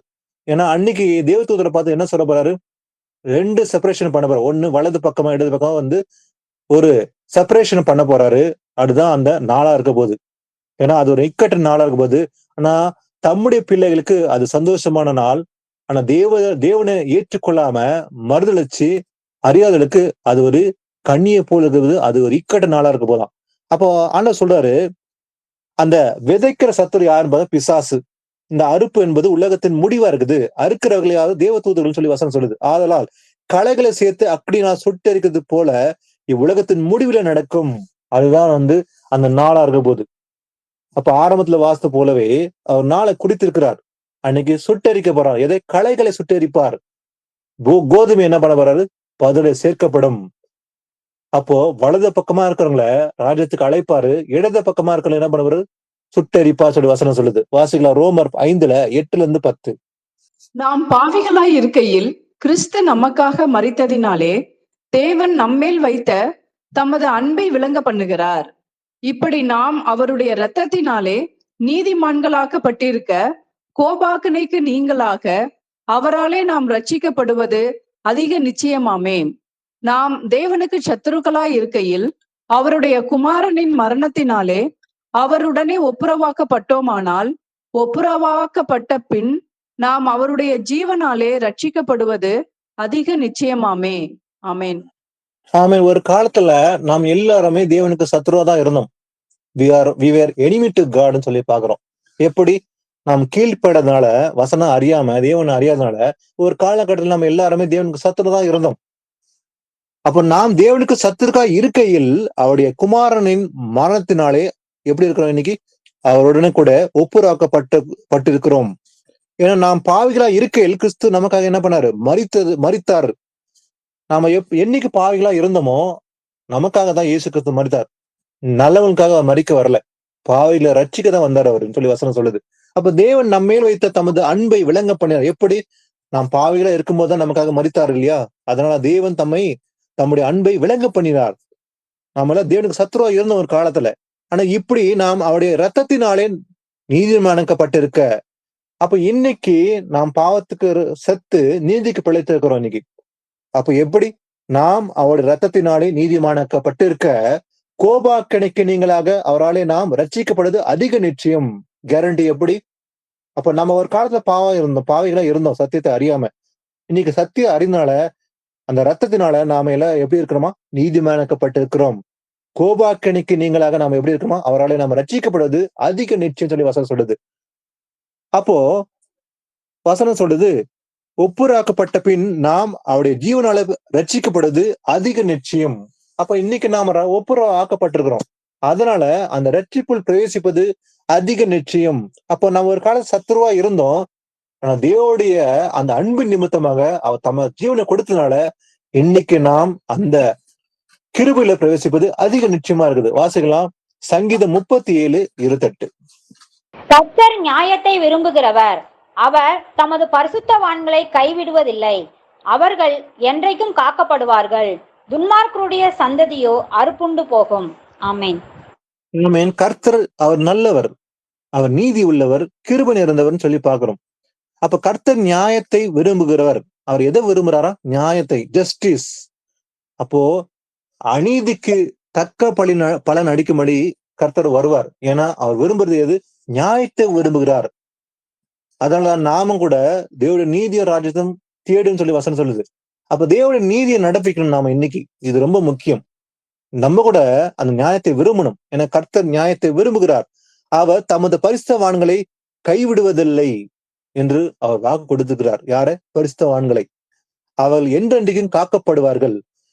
இந்த பூமியில அநீதி நிறைந்த பூமி தான். இன்னைக்கு பாவம் பெருத்து இருக்கிறது. அன்னைக்கு சோதம் குமார பட்டணத்துல இருந்தது போலவே இன்னைக்கும் பாவம் உச்சக்கட்டத்துல இருக்குது. நாம கேள்விப்படாத பாவங்கள் இன்னைக்கு இருக்குது. ஆனா இதெல்லாம் நாம கேள்விப்பட்டிருக்கிறோம். இப்படிப்பட்ட பாவம் நிறைந்திருக்குன்னு சொல்லி வேதனை உண்டாக்கப்படுகிற காரியங்கள் உலகத்துல இருந்தாலும் கூட தேவன் நம்மை காக்கிறார். நாம நீதி நிலைநாட்டினால், நாம் நீதியை செய்தால் தேவன் நம்மை காப்பார். அவர் கைவிடுவதில்லை. ஆனா துன்மார்க்குடைய சந்ததியோ அறுப்புண்டு போகும். துன்மார்க்குடைய அழிவுக்கு ஒரு முடிவு உண்டு. என்னைக்குமே துன்மார்க்கனா இருக்குமா? இல்ல. துன்மார்க்கம் செய்து கொண்டே இருப்பானா? அதுக்கு ஒரு முடிவு ஆண்டவர் வைத்துப்பார். அதுதான் நீதி சரிக்கட்டும் நாள்னு சொல்லி பாக்குறோம். வாசிக்கலாம் சங்கீதம் 7:11-16. தேவன் நீதியுள்ள நியாயாதிபதி. அவர் நாள்தோறும் பாவியின் மேல் சினம் கொள்கிற தேவன். அவன் மனம் திரும்பாவிட்டால் அவர் தம்முடைய பட்டயத்தை கருக்காக்குவார். அவர் தம்முடைய வில்லை நாணேற்றி அதை ஆயத்தப்படுத்தி இருக்கிறார். அவனுக்கு மரண ஆயுதங்களை ஆயத்தம் பண்ணினார். தம்முடைய அம்புகளை அக்கினி அம்புகளாக்கினார். இதோ அவன் அக்கிரமத்தை பெற கர்ப்ப வேதனை படுகிறான். தீவினையை கர்ப்பம் தரித்து பொய்யே பெறுகிறான். குழியை வெட்டி அதை ஆழமாக்கினான். தான் வெட்டின குழியில் தானே விழுந்தான். அவன் தீவினை அவன் சிரசின் மேல் திரும்பும். அவன் கொடுமை அவன் உச்சந்தலையின் மேல் இறங்கும். ஆமீன். ஆமீன். பாருங்க, வசனம் சொல்லுது, தேவன் நீதி உள்ள நியாயாதிபதி. தேவன் எப்படிப்பட்டவரா? அவர் நீதி உள்ள நியாயாதிபதியா இருக்கிறார். அவர் நாள்தோறும் பாவியின் மேல் சினம் கொள்ளுகிற தேவன். அப்படின்னா என்ன? God is angry with the wicked every day சொல்லி வசனம் சொல்லுது. நாள்தோறும் அவர் கோபப்படுகிறார். யார் மேல? துன்மார்க்கன் மேல சொல்லி வசனம் சொல்லுது. அப்படின்னா பாருங்க, அப்போ ஒவ்வொரு நாளும் துன்மார்க்கன் மனம் திரும்பணும். மனம் திரும்பாவிட்டால் வசனம் சொல்லுது, அவன் மனம் திரும்பாவிட்டால் அவர் தம்முடைய பட்டயத்தை கருக்காக்குவார். he will sharpen the sword சொல்லி வசனம் சொல்லுது. அப்ப தேவன் நல்லவர் தான், அவன் நீதி உள்ள நியாயாதிபதி. ஆனா இந்த பூமியில இருக்கிறவர்கள் நியாயத்தை நிலைநாட்ட மாட்டாங்க, அநீதி தான் நிறைந்திருக்கும். ஆனா நீதியை கடைப்பிடிக்கிறவங்க இன்னைக்கு ரொம்ப கம்மி, இல்லவே இல்லைன்னு சொல்லி சொல்லலாம். ஆனா தேவன் எப்படிப்பட்டவர்? அது நீதி உள்ள நியாயாதிபதியா இருக்கிறார். அவர் என்ன பண்ணுவாரு? நீதி சரி கட்டுவார். அவர் நாள்தோறும் பாவியின் மேல் சினம் கொள்ளுகிற தேவனா இருக்கிறார். எதற்காக? அவர்கள் மனம் திரும்பல. பாவிகள் பாவம் செய்யறாங்க, துன்மார்க்க செயல்ல இருக்கிறாங்க. அதான் வசனம் சொல்றது, God is angry with the wicked every day. துன்மார்க்க மேல் கோபமா இருக்கிறார் ஆண்டவர். அவன் மனம் திரும்பாவிட்டால் அவர் தம்முடைய பட்டயத்தை கருக்காக்குவார். அவர் தம்முடைய வில்லை நாணேற்றி அதை ஆயத்தப்படுத்துகிறாராம். அப்ப மனம் திரும்பணும் அப்படின்னு சொல்லி ஆண்டவர் கிருபை கொடுக்கிறாரு, மனம் திரும்ப சொல்லி. ஆனா மனம் திரும்பல ஆண்டவர் சொல்றாரு, பட்டயத்தை என்ன பண்ணுவாரா? கூர்மையாக்குவார். தம்முடைய வில்லை நாணேற்றி என்ன பண்ணுவாரு? ஆயத்தப்பட ரெடி பண்றாரு ஆண்டவர், துன்மார்க்கம் சரி கட்டும்படி. அவனுக்கு மரண யுத்தங்களை ஆயத்தம் பண்ணினார், தம்முடைய அம்புகளை அக்னி அம்புகள் ஆக்குவார். இதோ அவன் அக்கிரமத்தை பெற கர்ப்ப வேதனைப்படுகிறானா. இந்த துன்மார்க்கன் எப்படிப்பட்டவனா? அக்கிரமம் செய்யறதுக்கு அவன் கர்ப்ப வேதனைப்படுகிறான். தீவனை கர்ப்பம் தரித்து பொய்யை பெறுகிறான். குழியை வெட்டி அதை ஆழமாக்கினான். தானே வெட்டின குழியிலே தானே விழுந்தான். அப்ப துன்மார்க்கன் மனம் திரும்ப வேண்டும். மனம் திரும்ப என்ன பண்றாரு ஆண்டவர்? பட்டயத்தை கூர்மையாக்குவேன், ஆயத்த பண்ணியிருக்கிறார், ரெடியான்னு சொல்லி ஆண்டு சொல்லு. ஏன்னா நாள்தோறும் அவர் கோபமா இருக்கிறாராம். யார் மேல? துன்மார்க்கன் மேல. இப்ப மனம் திருமணம் அது ஒண்ணுதான் வழி. மனம் திரும்பாவிட்டால் அவர் தண்டனை கொண்டு வருவாராம். நான் கர்த்தர், அவருடைய நீதியின்படி துதிப்பேன், நான் உன்னதமான கர்த்தருடைய நாமத்தை கீர்த்தனம் பண்ண சொல்லி தாவீது கூட நல்லாவே தெரிஞ்சிருந்துச்சு, தேவன் நீதி செய்வான்னு சொல்லி. வாசிக்கலாம். அடுத்தது பிரசங்கி 3. அதாவது இந்த காலகட்டத்துல சில பேருக்கு ஒரு கேள்வி இருக்கும், என்ன பாவிகள் பாவம் செஞ்சுட்டே போறாங்களே, இதுக்கெல்லாம் ஒரு முடிவு இல்லையா? என்னைக்கு இதுக்கு முடிவு? அதுக்கு ஒரு முடிவு இல்லையா? ஒரு காலகட்டம் இல்லையா? ஆனா எல்லாத்துக்கும் ஒரு காலகட்டம் உண்டு. ஆண்டவர் சொல்றாரு, எல்லாத்துக்கும் ஒரு நேரம் வைத்துக்கு முன் அவர் சொல்றாரு, நாளை குறித்து இருக்கிறாராம். அப்போ ஆக்கவும் அழிக்கவும் வல்லமை பெற்றவர் அவர் ஒருவர் தான். அப்போ இந்த 6000 வருஷம் காலகட்டத்தை அவர் தான் நியமிச்சிருக்கார். இந்த 6000 வருஷம் காலகட்டம் மனுஷனுக்கு நியமிக்கப்பட்ட காலம். 120 வருஷம் ஆண்டவர் சொன்னாரு. 120 வருஷம் சொல்லி நோவாக்கு சொல்லும் போது கூட 120 சில்வர் ஜூபி வருஷம் நம்ம கூட்டும் போது 6000 வருஷம் வருது. அப்போ இந்த 6000 வருஷம் வரைக்கும் ஆண்டவர் பொறுமையா காத்து கொண்டு வரான். ஆனா எல்லாத்துக்கும் ஒரு காலம் உண்டு. வாசிக்கலாம். பிரசங்கி 3 16 முதல் 17. இன்னும் சூரியனுக்கு கீழே நான் நியாயஸ்தலத்தை கண்டேன், அங்கே அநியாயம் இருந்தது. நீதி ஸ்தலத்தையும் கண்டேன், அங்கே அநீதி இருந்தது. சகல எண்ணங்களையும் சகல செய்கைகளையும் நியாயம் தீர்க்கும் காலம் இனி இருக்கிறபடியால் சன்மார்கனையும் துன்மார்கனையும் தேவன் நியாயம் தீர்ப்பார் என்று என் உள்ளத்தில் எண்ணினேன். ஆமென். ஆமென். பின்னும் சூரியனுக்கு கீழே நான் நியாயஸ்தலத்தை கண்டேன். பிரசங்கி சொல்றான், சூரியனுக்கு கீழே நான் நியாயஸ்தலத்தை கண்டேன். என்னவா? அங்கே அநியாயம் இருந்தது. அப்ப நியாயம் இருக்க வேண்டிய இடத்துல என்ன இருக்குதா? அநியாயம் இருந்தது. நீதி ஸ்தலத்தையும் கண்டேன், அங்கே அநீதி இருந்தது. எந்த இடத்துல நீதி இருக்க வேண்டுமோ அந்த இடத்துல நீதி இல்லாம என்ன இருக்குதா? அநீதி இருந்தது. எங்கே? சூரியனுக்கு கீழே, பூமியில. அப்போ சகல எண்ணங்களையும் சகல செய்கைகளையும் நியாயத்திற்கும் காலம் இனி இருக்கிறபடியால் சன்மார்க்கனையும் துன்மார்க்கனையும் தேவன் என்ன பண்ணுவாரா? நியாய தீர்ப்பார் என்று என் உள்ளத்திலே எண்ணினேன். அப்ப இங்க நீதி இருக்க வேண்டிய இடத்துல அநீதிதான் இருக்குது.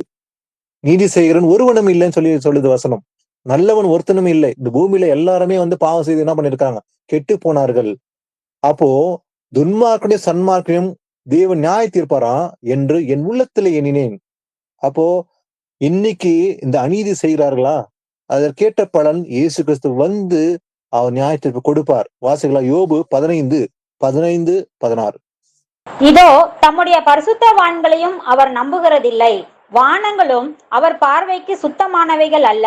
அநியாயத்தை தண்ணீரை போல குடிக்கிற மனுஷன் எத்தனை அதிகமாய் அருவருப்பும் அசுத்தமுமாய் இருக்கிறான். ஆமென். இதோ தம்முடைய பரிசுத்தவான்களையும் அவர் நம்புகிறதில்லை. ஆண்டவர் யாருமே நம்ப மாட்டார். ஏன்னா மனுஷன் எப்படிப்பட்டனா இருக்கணும்? மனுஷரின் நாட்கள் புல்லை போல இருக்கிறது. யாருமே நம்ப மாட்டார். தேவன் எந்த மனுஷன் நம்ப மாட்டார். அவர் சொல்றாரு, அதோ தம்முடைய பரிசுத்தவான்களையும் அவர் நம்புகிறதில்லைன்னு சொல்லி ஆண்டவர் சொல்றாரு. வானங்களும் அவர் பார்வைக்கு எப்படி இருக்குதா? சுத்தமானங்களே அல்ல. ஏன்னா அங்க அசுத்தம் இருக்குது.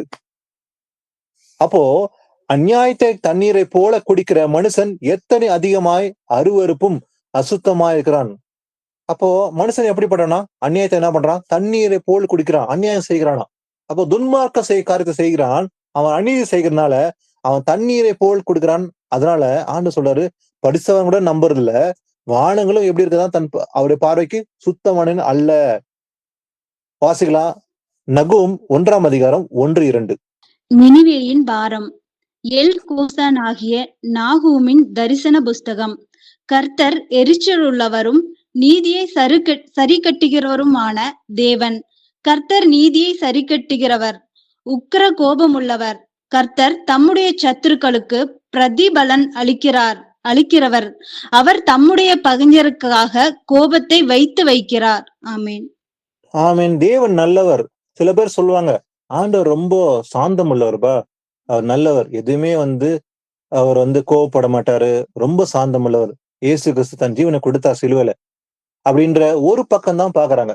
ஆனா அவர் நேற்றும் இன்றும் என்றும் மாறாத தேவனார்கள். அப்போ அன்னைக்கு என்ன நீதி செய்தாரோ அதே நீதி இன்னைக்கு செய்வார். அவர் நல்லவர், அவர் கிருபை உள்ள தேவன் தான். ஆனா ஒரு பக்கம் அவர் நீதி செய்கிற தேவன், அவர்தான் நீதி உள்ள நியாயாதிபதி என்று பார்த்தோம். நினைவையின் பாரம்.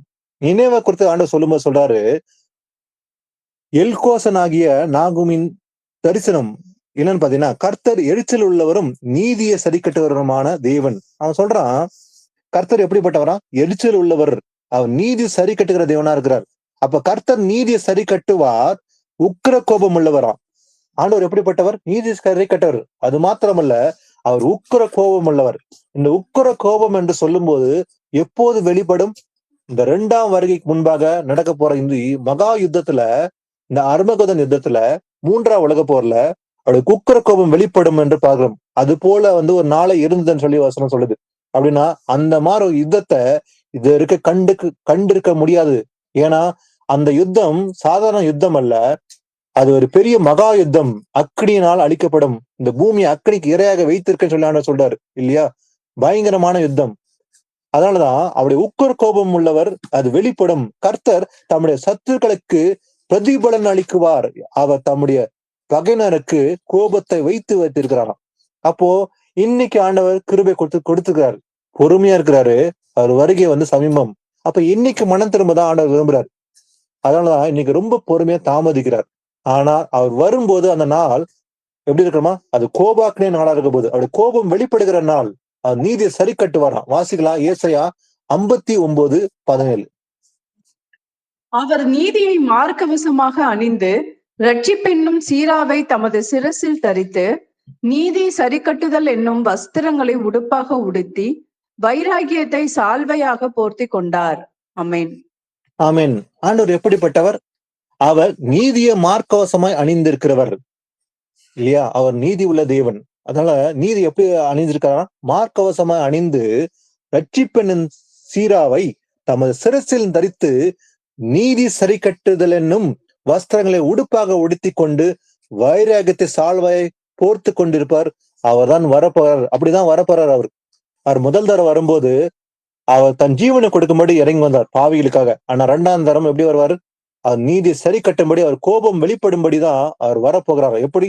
நீதி எனும் மார்க்கவசம் அணிந்து கொண்டு இரட்சிப்பெனும் சீராவை சிரசில் தரித்து கொண்டு நீதி சரி கட்டுதல் என்னும் வஸ்திரத்தை உடுத்தி கொண்டு வருவாராம். வாசிக்கலாம். ரோமர் 12:17-19. ஒருவனுக்கும் தீமைக்கு தீமை செய்யாதிருங்கள், எல்லா மனுஷருக்கு முன்பாகவும் யோக்கியமானவைகளை செய்ய நாடுங்கள். கூடுமானால் உங்களால் ஆன மட்டும் எல்லா மனுஷரோடும் சமாதானமாயிருங்கள். பிரியமானவர்களே, பழிவாங்குதல் எனக்குரியது, நானே பதில் செய்வேன் என்று கர்த்தர் சொல்லுகிறார் என்று எழுதியிருக்கிறபடியால் நீங்கள் பழி வாங்காமல் கோபாக்கினைக்கு இடம் கொடுங்கள். ஆமேன். ஆமேன். ஒருவனுக்கும் என்ன பண்ணக்கூடாதான்? தீமைக்கு தீமை செய்யாதிருங்கள். அப்ப இன்னைக்கு நிறைய விஷயங்களை பார்க்க முடியும். அநீதி தான் நிறைந்திருக்குது. எங்க பார்த்தாலும் அநீதி, நீதி இல்லை. ஆனா ஒரு மனுஷன் பழி வாங்க அவசியம் இல்லை. ஆனா கர்த்தர் பழி வாங்குவாராம். அதனாலதான் சொல்றாரு, தீமை செஞ்சா நீங்க தீமை செய்யாதீங்க, பதிலுக்கு பதில் செய்யாதீங்க. எல்லா மனுஷருக்கு முன்பாக என்ன பண்ணமா, யோக்கியமானலே செய்ய நாடுங்கள். கூடுமானால் உங்களோட மட்டும் எல்லா மனுஷரோடும் சமாதானமா இருங்கள். சமாதானத்தை காத்து கொள்ள வேண்டுமா. ஏன்னா இது அநீதி நிறைந்த உலகம் தான் இருக்குது. ஆனாலும் எப்படி பொறுமையோடு இருந்து சமாதானமா இருங்கள். பிரியமானவர்களே, பழி வாங்குதல் எனக்குரியது. அப்போ ஒரு மனுஷன் செய்யற அநீதிக்கு பழி வாங்குறது நம்முடைய கடமை அல்ல, கர்த்தர் பழி வாங்குறார். சொல்றாரு, நானே பதிர் செய்வேன் என்று கர்த்தர் சொல்லுகிறார் என்று எழுதியிருக்கிறபடியினால் நீங்கள் பழி வாங்காமல் கோபாக்கணைக்கு இடம் கொடுங்கள். அப்போ அந்த கோபாக்கணை நாள் வரப்போகிறது. அத நீங்க பொறுமையா இருந்து தீமை செய்யாதீங்க, சமாதானமா இருங்க. பழி வாங்குதல் என்ன பண்றாரு, என்னுடையதுன்னு சொல்லி ஆண்டவர் சொல்றாரு, நானே பதிர் செய்வேன், கோபாக்கை இடம் கொடுங்கள். அப்ப அந்த கோபாக்கணை நாள் வரும்போது இதற்கு எல்லாவற்றுக்கும் ஒரு முடிவுதான் அந்த நாளா இருக்க போதான். வாசிக்கலாம் லூக்கா 18:1-8. சோர்ந்து போகாமல் எப்பொழுதும் ஜெபம் பண்ண வேண்டும் என்பதை குறித்து அவர்களுக்கு அவர் ஒரு உவமையை சொன்னார். ஒரு பட்டணத்திலே ஒரு நியாயாதிபதி இருந்தான். அவன் தேவனுக்கு பயப்படாதவனும் மனுஷரை மதியாதவனுமாயிருந்தான். அந்த பட்டணத்திலே ஒரு விதவையும் இருந்தாள். அவள் அவனிடத்தில் போய், எனக்கும் என் எதிராளிக்கும் இருக்கிற காரியத்தில் எனக்கு நியாயம் செய்ய வேண்டும் என்று விண்ணப்பம் பண்ணினாள். வெகுநாள் வரைக்கும் அவனுக்கு மனதில்லாதிருந்தது. பின்பு அவன், நான் தேவனுக்கு பயப்படாமலும் மனுஷரை மதியாமலும் இருந்தும் இந்த விதவை என்னை எப்பொழுதும் தொந்தரவு செய்கிறபடியினால் இவள் அடிக்கடி வந்து என்னை அலட்டாதபடி இவளுக்கு நியாயம் செய்ய வேண்டும் என்று தனக்குள்ளே சொல்லிக் கொண்டான் என்றார். பின்னும் கர்த்தர் அவர்களை நோக்கி, அநீதியுள்ள அந்த நியாயாதிபதி சொன்னதை சிந்தித்து பாருங்கள். அந்தபடியே தேவன் தம்மை நோக்கி இரவும் பகலும் கூப்பிடுகிறவர்களாகிய தம்மால் தெரிந்து கொள்ளப்பட்டவர்களின் விஷயத்தில் நீடிய பொறுமை உள்ளவராயிருந்து அவர்களுக்கு நியாயம் செய்யாமல் இருப்பாரோ? சீக்கிரத்தில் அவர்களுக்கு நியாயம் செய்வார் என்று உங்களுக்கு சொல்லுகிறேன். ஆகிலும் மனுஷகுமாரன் வரும்பொழுது பூமியிலே விசுவாசத்தை காண்பாரோ என்றார். ஆமீன். ஆமீன்.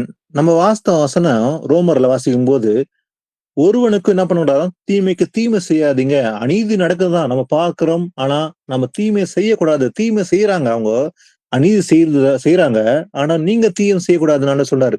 ஏன்னா பழி வாங்குறது எனக்குரியது. ஆனா ஒன்று செய்யலாம், வசனம் சொல்லுது, ஜெபம் சொல்றது நல்லது. சோ தேவனுடைய அவருடைய சித்தப்படி அந்த நாள்ல அவ சித்தப்படி நடக்கட்டும். இன்னைக்கு நம்ம விண்ணப்பம் பண்றது நம்முடைய கடமை. அப்போ ஒரு அநீதி நடக்கிறதுனா நம்ம நீதி நிலைநாட்ட நம்ம ஜெபம் பண்ணலாம், ஆனா தீமை செய்யக்கூடாது. அப்போ இந்த சோர்ந்து போகாமல் விண்ணப்பம் பண்ற ஒரு ஊமை ஆண்டவர் சொல்றாரு. எப்போதும் ஜெபம் பண்ண வேண்டும் என்பதை குறித்து ஆண்டவர் சொல்றாரு. என்ன ஊமை பார்த்தீங்கன்னாக்கா, ஒரு பட்டணத்துல ஒரு நியாயாதிபதி இருக்கிறான். ஆனா அவன் நல்லவன் கிடையாது, தேவனுக்கு பயப்படுற மனுஷனும் கிடையாது அவன். ஆனா அங்க ஒரு விதவை என்ன பண்றா, வழக்கை விசாரிக்கும்படி போய் அந்த அநீதியான நடக்கிற, அதாவது கடினமான உள்ளம் அந்த நியாயாதிபதியோட விசாரிக்கும்படி போறான். ஆனா அவன் கேட்க மாட்டான், விசாரிக்கவே மாட்டான் அந்த காரியத்தை. ஆனா அந்த விதவை சோர்ந்து போகாம என்ன பண்றா, திரும்ப திரும்ப போய் விசாரிக்கும்படி நியாயம் வேண்டும் என்று கேட்கும்போது அந்த அநீதி உள்ள அந்த நியாயாதிபதிக்கு ஒரு உள்ளத்துல ஒரு விஷயம் தோணுது. என்ன பண்றான், அதாவது இந்த ஸ்திரீ அடிக்கடி அழுத்தாதபடி அவளுக்கு என்ன பண்றான், நியாயம் செய்ய வேண்டும். சரி, நான் நியாயம் செய்ய சொல்லி இறங்கி போறான். அதான் ஆண்டவர் சொல்றாரு, ஒரு விஷயத்த அந்தபடியே பாருங்க, சிந்தித்து பாருங்கள். அநீதி உள்ள அந்த நியாயாதிபதி சொன்னதை நீங்க சிந்தித்து பாருங்க. அந்தபடி தேவன் தம்மை நோக்கி இரவும் பகலும் கூப்பிடுகளாகிய தம்மால் தெரிந்து கொள்ளப்பட்டுள்ள விஷயத்தில், யார் விஷயத்துல, சூசன் பீப்புள் எல்லாருமே இல்ல, தெரிந்து கொள்ளப்பட்டுள்ள விஷயத்துல நீடிய பொறுமையுள்ளரா இருந்து அவளுக்கு நியாயம் செய்யாமல் இருப்பாரோ? கண்டிப்பா நியாயம் செய்வார். அப்ப அந்த விதவை நியாயம் செய்ய வேண்டும் என்று விண்ணப்பம் பண்ணித்தான் இருந்தான். சோ நம்முடைய கடமை இன்னைக்கு விண்ணப்பம் பண்ணது நம்முடைய கடமை. இப்ப பூமியில அநீதி நடக்குது, ஆனா நம்முடைய கடமை ஜெபிக்கிறது நம்முடைய கடமை. அப்ப சோர்ந்து போவான்னு ஜெபிக்கணும், தளர்ந்து போகக்கூடாதுன்னு ஆண்டவர் சொல்றாருங்க. அதான் சொல்றாரு, கண்டிப்பா நியாயம் செய்வார், சீக்கிரத்துல அவளுக்கு நியாயம் செய்வார் என்று உங்களுக்கு சொல்லுகிறேன். ஆகில மனுஷகுமார் வரும்போது பூமியில விசுவாசத்தை காண்பாரோ? அப்ப தேவன் நியாயம் செய்யும்படி கண்டிப்பா வருவாரா? அதான் சொல்ற, நியாயம் செய்யாமல் இருப்பாரா? சீக்கிரத்துல அவளுக்கு நியாயம் செய்வாரா? அப்ப இன்னைக்கு நடக்கிற அநீதிக்கு தேவன் நியாயம் செய்வார், நீதி சரி கட்டுதல் நாள் என்று பார்த்தோம். அப்போ அன்னைக்கு வரும்போது தேவன் செய்வாராம். ஆனா நம்முடைய கடமை இன்னைக்கு சோர்ந்து போக கூடாது. இன்னைக்கு அநீதி நிறைந்திருக்குது. ஆனாலும் சோர்வு அடையாம அந்த விதவையை போல எப்போதும் நம் முழங்கால நின்று தானியேல் அப்படிதான் செஞ்சான். அவன் எந்நேரமும் விண்ணப்பம் பண்ணி கொண்டிருந்தான். அவன் விண்ணப்பம் பண்ணும்போது என்ன பண்ண சொல்றான், முக்கியமான விஷயத்த சொல்லும் போது அந்த மக்கள் எங்களுடைய பாவங்கன்னு சொல்லி அறிக்கை பண்றான். அப்ப அந்த பட்டணத்துல அந்த நாட்டுல அன்னைக்கு பாவம் இருந்தது. அதனாலதான் அந்த பாவங்கள் மன்னிக்கப்பட வேண்டும். தேவன் அந்த பாவத்தை மன்னிக்கன்னு சொல்லி எங்களுடைய பாவங்கள்னு சொல்லி தன்னையும் சேர்த்து கொண்டு அவன் விண்ணப்பம் பண்ணினான் தானியேல்னு சொல்லி பாக்குறோம். அப்போ நம்ம கூட இந்த அநீதி நடக்குதுதான். ஆனா கர்த்தருடைய சித்தப்படி நம்ம ஜெபிக்கிறது நம்முடைய கடமை. ஆனா அதுல சோர்ந்து போக கூடாது. இன்னைக்கு ஜெபம் பண்ணி காத்திருந்தால் இயேசு கிறிஸ்து வரும்போது அவர் நீதி சரி கட்டுவார். வாசிக்கலாம் ஒபதியா 1:15. எல்லா ஜாதிகளுக்கும் விரோதமான நாளாகிய கர்த்தருடைய நாள் சமீபமாய் வந்திருக்கிறது. நீ செய்தபடியே உனக்கும் செய்யப்படும். உன் செய்கையின் பலன் உன் தலையின் மேல் திரும்பும். ஆமென். ஆமீன். எல்லா ஜாதிகளுக்கும் விரோதமான நாளாகிய கர்த்தருடைய நாள் சமீபமாய் வந்திருக்கிறது. அது வந்திருக்குன்னு சொல்லப்பட்டது. நீங்க வரப்போகிற நாட்கள நாம எல்லாரும், இது கடைசி தலைமுறை.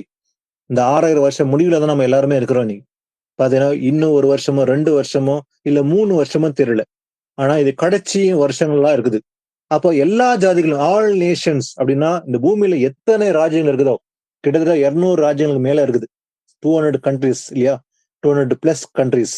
அப்போ இந்த எல்லா ஜாதிகளும் விரோதமாக நாளாகிய அந்த நாள் எப்படியா, கர்த்தருடைய நாள், டே ஆஃப் த லார்ட், அது எப்படி இருக்குதா, சமீபமா இருக்குது. அப்போ அன்னைக்கு இயேசு கிறிஸ்து இந்த ஜாதிகள் விரோதமாக அவர் போராடுவார். அப்ப எல்லா ராஜ்ய முடிவு, சிலையை மோதின கல்லோ எப்படி இருந்தது, அது அந்த பூமி எங்கும் நிரப்பிற்று, பர்வதமாகி அது பூமி எங்கும் நிரப்பிற்று. அதுதான் தேவனுடைய ராஜ்யம். அப்ப இன்னைக்கு இருக்கிற அந்த ராஜ்யங்கள் எல்லாத்துக்கும் ஒரு முடிவு காலம் தான் அந்த நாள் வரப்போகிறதுன்னு சொல்லி பாக்குறோம். வாசிகளா எரேமியா 25:5. இதோ நாட்கள் வரும் என்று கர்த்தர் சொல்லுகிறார். அப்பொழுது தாவீதுக்கு ஒரு நீதியுள்ள கிளையை எழும்ப பண்ணுவேன். அவர் ராஜாவா இருந்து ஞானமாய் ராஜரீகம் பண்ணி பூமியிலே நியாயத்தையும் நீதியையும் நடப்பிப்பார். ஆமென். இதோ நாட்கள் வரும் என்று கர்த்தர் சொல்லுகிறார். டேஸ் வில் கம் அப்படின்னு சொல்லி இன்னைக்கல்ல அன்றே சொன்னார். அப்போது என்ன பண்ணுவாரா, தாவீதுக்கு ஒரு நீதியுள்ள கிளையை எழும்ப பண்ணுவேன். ஆண்டவர் சொல்றாரு, முன்னமே தீர்க்கதரிசனமாக எழுதப்பட்டதுதான் நீதி உள்ள கிளை. அவர் எப்படி இருப்பாரா, ராஜாவா இருந்து ஞானமாய் ராஜரீகம் பண்ணி பூமியில என்ன பண்ணுவாரு, நியாயத்தையும் நீதியும் நடப்பிப்பார். அவர் தான் இயேசு கிறிஸ்து. அவர் ராஜ்யம் இந்த பூமியில வரப்போகிறது. அவர் ராஜாவா இருப்பார் சொல்லி வசனம் சொல்லுது. இயேசு கிறிஸ்து ராஜாவாக இந்த பூமியில அரசாளுவாராம். அவர் என்ன பண்ணுவார், நீதியும் நியாயத்தையும் நடப்பிப்பாராம். வாசிக்கலாம் எரேமியா 33:14 முதல் 17 வாசிக்கலாம். இதோ நாட்கள் வருமென்று கர்த்தர் சொல்லுகிறார். அப்பொழுது நான் இஸ்ரவேலின் குடும்பத்துக்கும் யூதாவின் குடும்பத்துக்கும் சொன்ன நல்வார்த்தையை நிறைவேற்றுவேன். அந்நாட்களிலும் அக்காலத்திலும் தாவீதுக்கு நீதியின் கிளையை முளைப்பிக்க பண்ணுவேன். அவர் பூமியிலே நியாயத்தையும் நீதியையும் நடப்பிப்பார். அந்நாட்களில் யூதா ரட்சிக்கப்பட்டு எருசலேம் சுகமாய் தங்கும். அவர் எங்கள் நீதியாய் இருக்கிற கர்த்தர் என்பது அவருடைய நாமம். இஸ்ரவேல் வம்சத்தின் சிங்காசனத்தின் மேல் உட்காரத்தக்கதாக புருஷன் தாவீதுக்கு இல்லாமல் போவதில்லை. ஆமேன். ஆமீன். அக்காலத்திலும் தாவீதுக்கு நீதியின் கிளை முளைய பண்ணுவேன். அவர் பூமியிலே நியாயத்தை என்ன பண்ணுவாரா, நீதியை நடப்பிப்பான்னு சொல்லி வசனம் சொல்லுது. எப்படி இருக்குமா, அந்நாட்களில் யூதா ரட்சிக்கப்பட்டு எருசலேம் எப்படி இருக்குமா, சுகமாய் தங்கும். அப்ப இன்னைக்கு எருசலேம் சுகமா இல்ல, அது தத்தளிப்பும் பாத்திரமா மாறி இருக்குது. இன்னைக்கு இக்கட்டா இருக்குது இல்லையா, எல்லா தேசத்துக்கு விரோதமா அது மாட்டிட்டு இருக்கு. இன்னைக்கு சுத்தியுள்ள நாடுகள் இஸ்ரேலை எப்படியாவது அழிக்கணும்னு சொல்லி ஒரு வெறியோட தான் இருக்குது இந்த தேசங்கள் எல்லாமே. ஆனா இன்னைக்கு எப்படி இருக்குதா, சுகமா இல்ல இன்னைக்கு எருசலேம். ஆனா இயேசு கிறிஸ்து இந்த பூமியில ஆட்சி செய்யும் போது அன்னைக்கு எப்படி இருக்குமா, எருசலேம் சுகமாய் தங்கும். அவர் எங்கள் நீதியா இருக்கிற கர்த்தர் என்பது அவருடைய நாமம். இப்போ இயேசு கிறிஸ்து வந்த பிறகு எருசலேம்ல அவர் சியோன் மலையில அவர் அரசாளுவார். அன்னைக்கு எருசலேம் எப்படி இருக்குமா, ரொம்ப பீஸ்ஃபுல்லா இருக்கும். அன்னைக்கு சமாதானமான ஒரு ஆட்சி இருக்க போது. ஏன்னா இஸ்ரவேல் வம்சத்துல இருக்கும். அதனால இயேசுக்கு சொன்னது போலவே அந்த சிங்காசல அவர் வீற்றிருப்பார் ராஜாவாக என்று முன்குறிக்கப்பட்டது. வாசிக்கலாம் யோபு 36:5-7. இதோ தேவன் மகத்துவம் உள்ளவர், அவர் ஒருவரையும் புறக்கணியார். மன உருக்கத்திலும் அவர் மகத்துவம் உள்ளவர். அவர் துன்மார்கரை பிழைக்க ஒட்டாதிருக்கிறார். சிறுமையானவர்களின் நியாயத்தை விசாரிக்கிறார். அவர் தம்முடைய கண்களை நீதிமான்களை விட்டு விலக்காமல் அவர்களை ராஜாக்களோடே கூட சிங்காசனத்தில் ஏறவும் உயர்ந்த ஸ்தலத்தில் என்றைக்கும் உட்கார்ந்திருக்கவும் செய்கிறார். ஆமென்.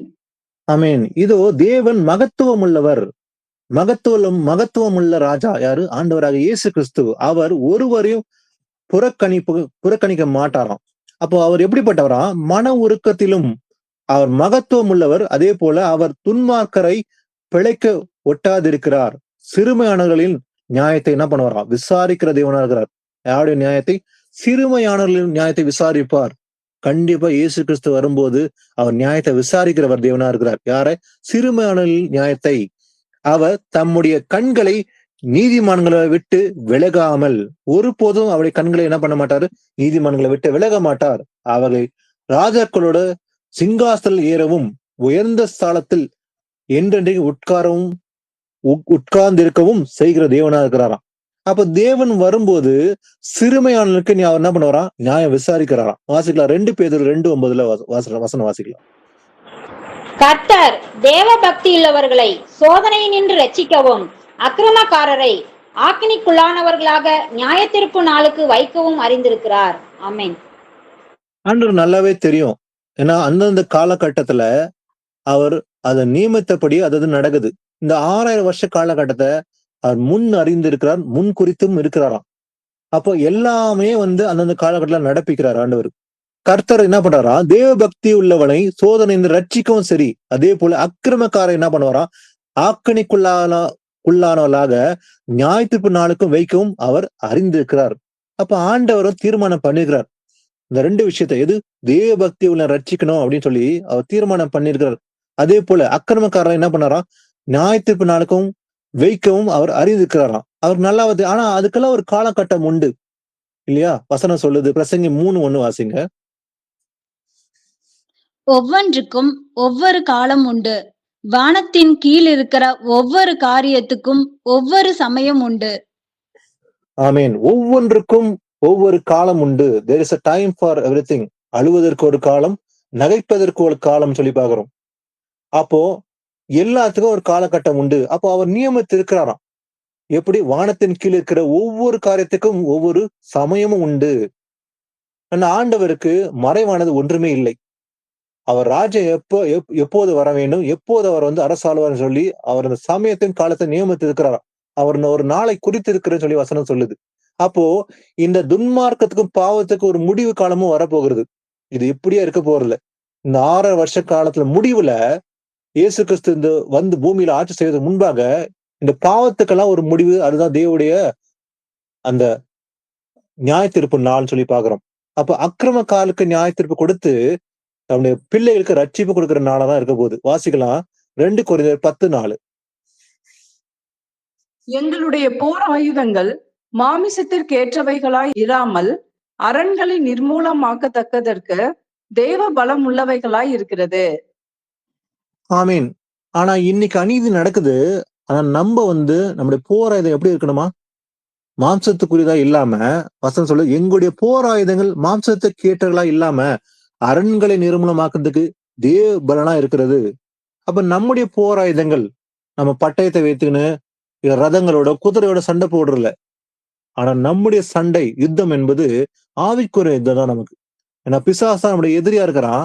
அதை எதிர்கொள்றதுக்கு நம்மளுக்கு தேவையானத பலன் வேண்டும். அதுதான் ஆவிக்குரிய பட்டயம். அப்போ நம்முடைய போராயுதம் எல்லாமே மாம்சத்தை கேட்டல் அல்ல சொல்லி பார்த்தோம். வாசிக்கலாம் வெளிப்படுத்தல் 22:11-12. அநியாயம் செய்கிறவன் இன்னும் அநியாயம் செய்யட்டும், அசுத்தமாய் இருக்கிறவன் இன்னும் அசுத்தமாய் இருக்கட்டும், நீதியுள்ளவன் இன்னும் நீதி செய்யட்டும், பரிசுத்தமுள்ளவன் இன்னும் பரிசுத்தமாகட்டும். இதோ சீக்கிரமாய் வருகிறேன். அவனவனுடைய கிரியைகளின்படி அவனவனுக்கு நான் அளிக்கும் பலன் என்னோடு கூட வருகிறது. ஆமென். ஆனா இன்னைக்கு அந்நியம் நடக்குது, அதிகமா பெருத்தெடுக்குது. சோதம் குமர பட்டணம் நடந்தது போலவே இன்னைக்கு ஏன் அன்னைக்கு நோவா நாட்கள்ல ஆண்டவர் ஒரு பெரிய அழிவு கொண்டு வந்தாரு? அக்கிரம் மிகுதியா இருந்தது. ஆனா 8 பேர் அங்க காப்பாற்றப்பட்டார். அவர்கள் தேவனுடைய பிள்ளைகளா இருந்து நீதிமான்கள் எண்ணப்பட்டார்கள். ஆனா உலகம் பாவத்தில் நிறைந்திருது. அதான் ஆண்டவர் சொல்றார், நோவா நாட்கள் நடந்தது போல மனுஷகுமார் நாட்கள் நடக்கும். அப்ப அன்னைக்கு எப்படி பாவம் பெருத்திருந்ததோ அதே போல இயேசு கிறிஸ்து வரும்போது கூட அதற்கு முன்பாக பாவம் உச்சக்கட்டத்துல இருக்கும். நீங்க பாத்தீங்கன்னா அப்படிதான் இருக்குது. அன்பு தணிந்து போகும் காலம். இன்னைக்கு அன்பே இல்லாத ஒரு காலகட்டம் தான் இருக்குது. ஆனா இயேசு கிறிஸ்துடைய சிலர் மாத்திரமே அவருடைய வசனம் கீழ்ப்படிந்து இருக்கிறாங்க. அப்படின்னா நோவா நாட்கள் எப்படி கொஞ்சம் பேரா இருந்தாங்க 8 பேரும், அதே போலதான் அவர் வருகையின் போது 8 பேரோ 8,000 பேரோ இல்ல 8 லட்சம் பேரோ நமக்கு தெரியாது. அந்த ரேஷியோ கொஞ்சமா இருக்கும். சிலர் மாத்திரமே இயேசு கிறிஸ்துவ பின்பற்றலா இருப்பாங்க. ஆனா அக்கிரமம் பூமியில நிறைஞ்சிருக்கும். நீங்க பாத்தீங்கன்னா அப்படிதான் இருக்குது. இயேசு கிறிஸ்துவ வருகைக்கான கரெக்டான டைம் பீரியட் தான். பாவம் பெருத்து இருக்குது. அநீதி நிறைந்த உலகமா இருக்குது இல்லையா? ஆனா ஆண்டவர் சொல்றாரு, அநியாயம் செய்யறவன் இன்னும் அநியாயம் செய்யட்டும். அசுத்தமா இருக்கிறவன் அவன் அப்படியே இருக்கட்டும். ஆனா நீங்க என்ன பண்ணணுமா? நீதி உள்ளவன் இன்னும் நீதி செய்யணும். பரிசுத்தம் உள்ளவன் இன்னும் பரிசுத்தமாகட்டும். இதோ சீக்கிரமாய் வருகிறேன். அவனுடைய கிரையின்படி அவனவனுக்கு நான் அளிக்கும் பலன் என்னோட கூட வருகிறது. அப்போ அநியாய சேரனுக்கு தக்க பலனும் வரப்போகுது, கிடைக்க போகுது. ஆனா நீதி சேரனுக்கும் பலன் உண்டு. அதனால அவர் வருகையும் போது இதெல்லாம் நடக்க போகுது. ஆனா இயேசு கிறிஸ்துவின் வருகைக்கு முன்பாக, அதாவது இந்த 3ஆம் உலக போர் நடக்கணும். அப்போ அதுக்கு முன்பாக ஒரு பெரிய அழிவுன்னு சொல்லி பார்க்கிறோம். ஆனா அவர் கோபம் வெளிப்படும் போது அங்க தப்பிக்க வாய்ப்பே கிடையாது. ஆனா வசனத்தை கை கொண்டு நிலைத்திருந்தா தப்பிக்க முடியும். ஆனா வசனம் சொல்லுது, நாம் என்ன செய்யலாம்? சங்கீதம் 2:12. குமாரன் கோபம் கொள்ளாமலும் நீங்கள் வழியிலே அழியாமலும் இருக்கும்படிக்கு அவரை முத்தம் செய்யுங்கள். கொஞ்ச காலத்திலே அவருடைய கோபம் பற்றி எரியும். அவரை அண்டிக் கொள்ளுகிற யாவரும் பாக்கியவான்கள். ஆமேன். ஆமேன். குமாரன் கோபம் கொள்ளாமலும் நீங்கள் வழியிலே அழியாமல் இருக்கும்படிக்கு அந்த கோபாக்களை நாள் வரப்போகிறது. அவருடைய கோபம் வெளிப்பட போகிறது. அந்த நாள் பூமிக்கு ஒரு இக்கட்டான நாளா இருக்க போகுது. ஆனா நம்ம என்ன பண்ணோமா? அந்த கோபத்துல நம்ம விழுந்து விடாதபடிக்கு, அழிந்து போகாதபடிக்கு என்ன பண்ணுமா? அவரை முத்தம் செய்யுங்கள், அவரை பற்றி கொண்டிருங்கள். அப்போ கர்த்தருடைய வசனத்தை கை கொண்டு அவரை பற்றி கொண்டு இருந்தால் கொஞ்ச காலத்திலே அவர் கோபம் பற்றி எரியுமா? அந்த கோபம் வரப்போகிறது அன்றைக்கு. ஆனா அவரை அண்டிக் கொள்கிற யாவரும் பாக்கியவான்கள். ஆனா நாம அந்த வசந்த கை கொண்டு நடந்து கடைசி வரைக்கும் அவரை பற்றி கொண்டிருந்தால் நாம பாக்கியவான்களா இருக்கோம். ஏன்னா அந்த நாள் ஒரு பயங்கரமான நாள் இருக்க போகுது. அதனாலதான் ஆண்டவர் சொல்றாரு, முக்கியமா நமக்கு கொடுத்திருக்கிற வாக்கு தத்துவம், என் பொறுமையை குறித்து சொல்லிய வசனத்தை நீ காத்து கொண்டபடியினால் பூமியில் குடியிருக்கள் மேல் சோதிக்கும்படியாக பூச்சக்கரத்து மேல் எங்கும் வரப்போகிற சோதனை காலத்துக்கு தப்பும்படி நானும் உன்னை காப்பேன். அப்ப நாம இந்த வசந்த கை கொண்டு இதுல காத்து கொண்டால் நாம தப்ப முடியும். நம்மை இயேசு கிறிஸ்து காத்துக் கொள்வார். சோ இவ்வளவு நேரம் நம்ம வசனத்தை ஆராய்ந்து பார்த்தோம். தேவனுடைய கோபாக்கின நாள், அந்த நாள், ஏன்னா அது ஒரு இக்கட்ட நாள் சொல்லி பார்த்தோம். டே ஆஃப் வெஞ்சன்ஸ் எப்படி இருக்குமா? அது பழி வாங்குற நாளா இருக்க போகுது. அந்த நாள் வர போகுது. சோ அதுக்கான அந்த காலகட்டத்தில் நம்ம எல்லாருமே இருக்கிறோம். இன்னும் ஒரு 2 வருஷம் 3 வருஷத்துல நடக்க போற ஒரு விஷயம். நீதியை சரி கட்டும் நாள் என் மனதில் இருந்ததுன்னு சொல்லி ஆண்டவர் சொன்னாலே அது நிறைவேற காலகட்டம் வந்து விட்டுது. ஆனா நாம என்ன பண்ணோமா? பற்றி கொண்டு நாம வசன கை கொண்டு நடந்து முடிவிறந்தும் பொறுமையோடு இருந்தால் நாம் ரட்சிக்கப்படுவது அதிக நிச்சயம் சொல்லி பார்த்தோம். கர்த்தருக்கு நன்றி செலுத்தி ஜெபத்தோட முடிக்கலாம். சர்வ வல்லமுள்ள தேவனாகிய கர்த்தாவே இயேசப்பா, இது வரைக்கும் இந்த 1 மணி நேரம் அப்பா இந்த வசனங்களை ஆராய்ந்து பார்க்க முடியாது கிருபை தந்ததுக்காக நன்றி கர்த்தாவே. இயேசப்பா, நீ நீதி உள்ள தேவனா இருக்கிறீர், நீதி சரி கட்டுகிற தேவனா இருக்கிறீர் கர்த்தாவே. அப்பா, முதலாவது தேவனுடைய ராஜா நீதியும் தேடுங்கள் என்று நீ சொன்னீர். உங்களுடைய நீதியை கடைப்பிடிக்க கை கொண்டு நடக்க அப்பா என் இருதயங்களை அந்த வார்த்தைகளை வைத்ததுக்காக நன்றி கர்த்தாவே. அப்பா, பாவம் பெருத்திருந்தாலும் கூட இந்த பாவத்தில் மத்தியில் இருக்கிற எங்களை காத்துக் கொள்வீர கர்த்தாவே. அநீதி நிறைந்த உலகம்தான், பாவம் பெருத்திருக்கிறது. ஆனாலும் கூட நீர் உம்முடைய பிள்ளைகளை காத்து கொண்டு நீதி செய்யும்படி, அக்கிரமம் செய்யறோம் இன்னும் அக்கிரமம் செய்யட்டும், ஆனா நாம இன்னும் நீதிமான்களா இருக்கணும், இன்னும் பரிசுத்தவான்களா இருக்கணும் என்று நீ சொன்னதுபடியே அப்பா நாங்கள் அதை நிலைத்திருந்து கர்த்தாவே முடிவருந்தும் காத்திருந்து பொறுமையோடு இருந்து கர்த்தாவே வருகை மட்டும் அதுல அந்த பொறுமையில நாங்க காத்திருந்து அந்த ரட்சிப்பு வரும்படி அந்த கிருபை தாங்க கர்த்தாவே. அப்பா எஸ்அப்பா, அதே போல அப்பா அந்த நாளை குறித்து அந்த வசனங்களை எல்லாவற்றையும் ஆராய்ந்து பார்க்கும்படி கிருபை தந்ததுக்காக நன்றி. கேட்கிற ஒவ்வொரு மேலும் அப்பா உங்களுடைய கிருபை தங்கட்டும். இருதயங்களை வசனம் அப்பா உணர்வடைந்து கர்த்தாவே அப்பா பயபக்தியோடு தோ வசனத்தை கை கொண்டு உணர்வோட அப்பா அதோ நிலைத்திருக்க அந்த கிருபை தாங்க கர்த்தாவே. ஒருவரும் கெட்டு போவதும் உடைய சித்தமல்ல கர்த்தாவே. பாவிகள் மனம் திரும்ப வேண்டும் என்று நீ விரும்புகிறபடியால் தாமதிக்கிறீர் அப்பா. ஆண்டவரே, இந்த கிருபை கொடுத்தபடியால் உங்களுக்கு நன்றி கர்த்தாவே. தோ எஸ் அப்பா, நாங்க ஆயத்தப்பட்டு எல்லா சூழ்நிலையும் கர்த்தாவே பொறுமையோடு இருந்து காத்திருந்து பலன் கொடுக்கும்படி எங்களை ஆசீர்வதிப்பீராக கர்த்தாவே. ஒன்று கூடியிருக்கிற ஒவ்வொரு சகோதர சகோதரியும் இயேசு கிறிஸ்து நாமத்திலான் ஆசீர்வதிக்கிறேன். துதியும் கனமும் மகிமெல்லாம் ஒருவருக்கு மாத்திரமே செலுத்துகிறேன். வல்லமுள்ள இயேசு கிறிஸ்து நாமத்தில் ஜெபிக்கின்றேன். Amen. Praise the Lord brothers sisters.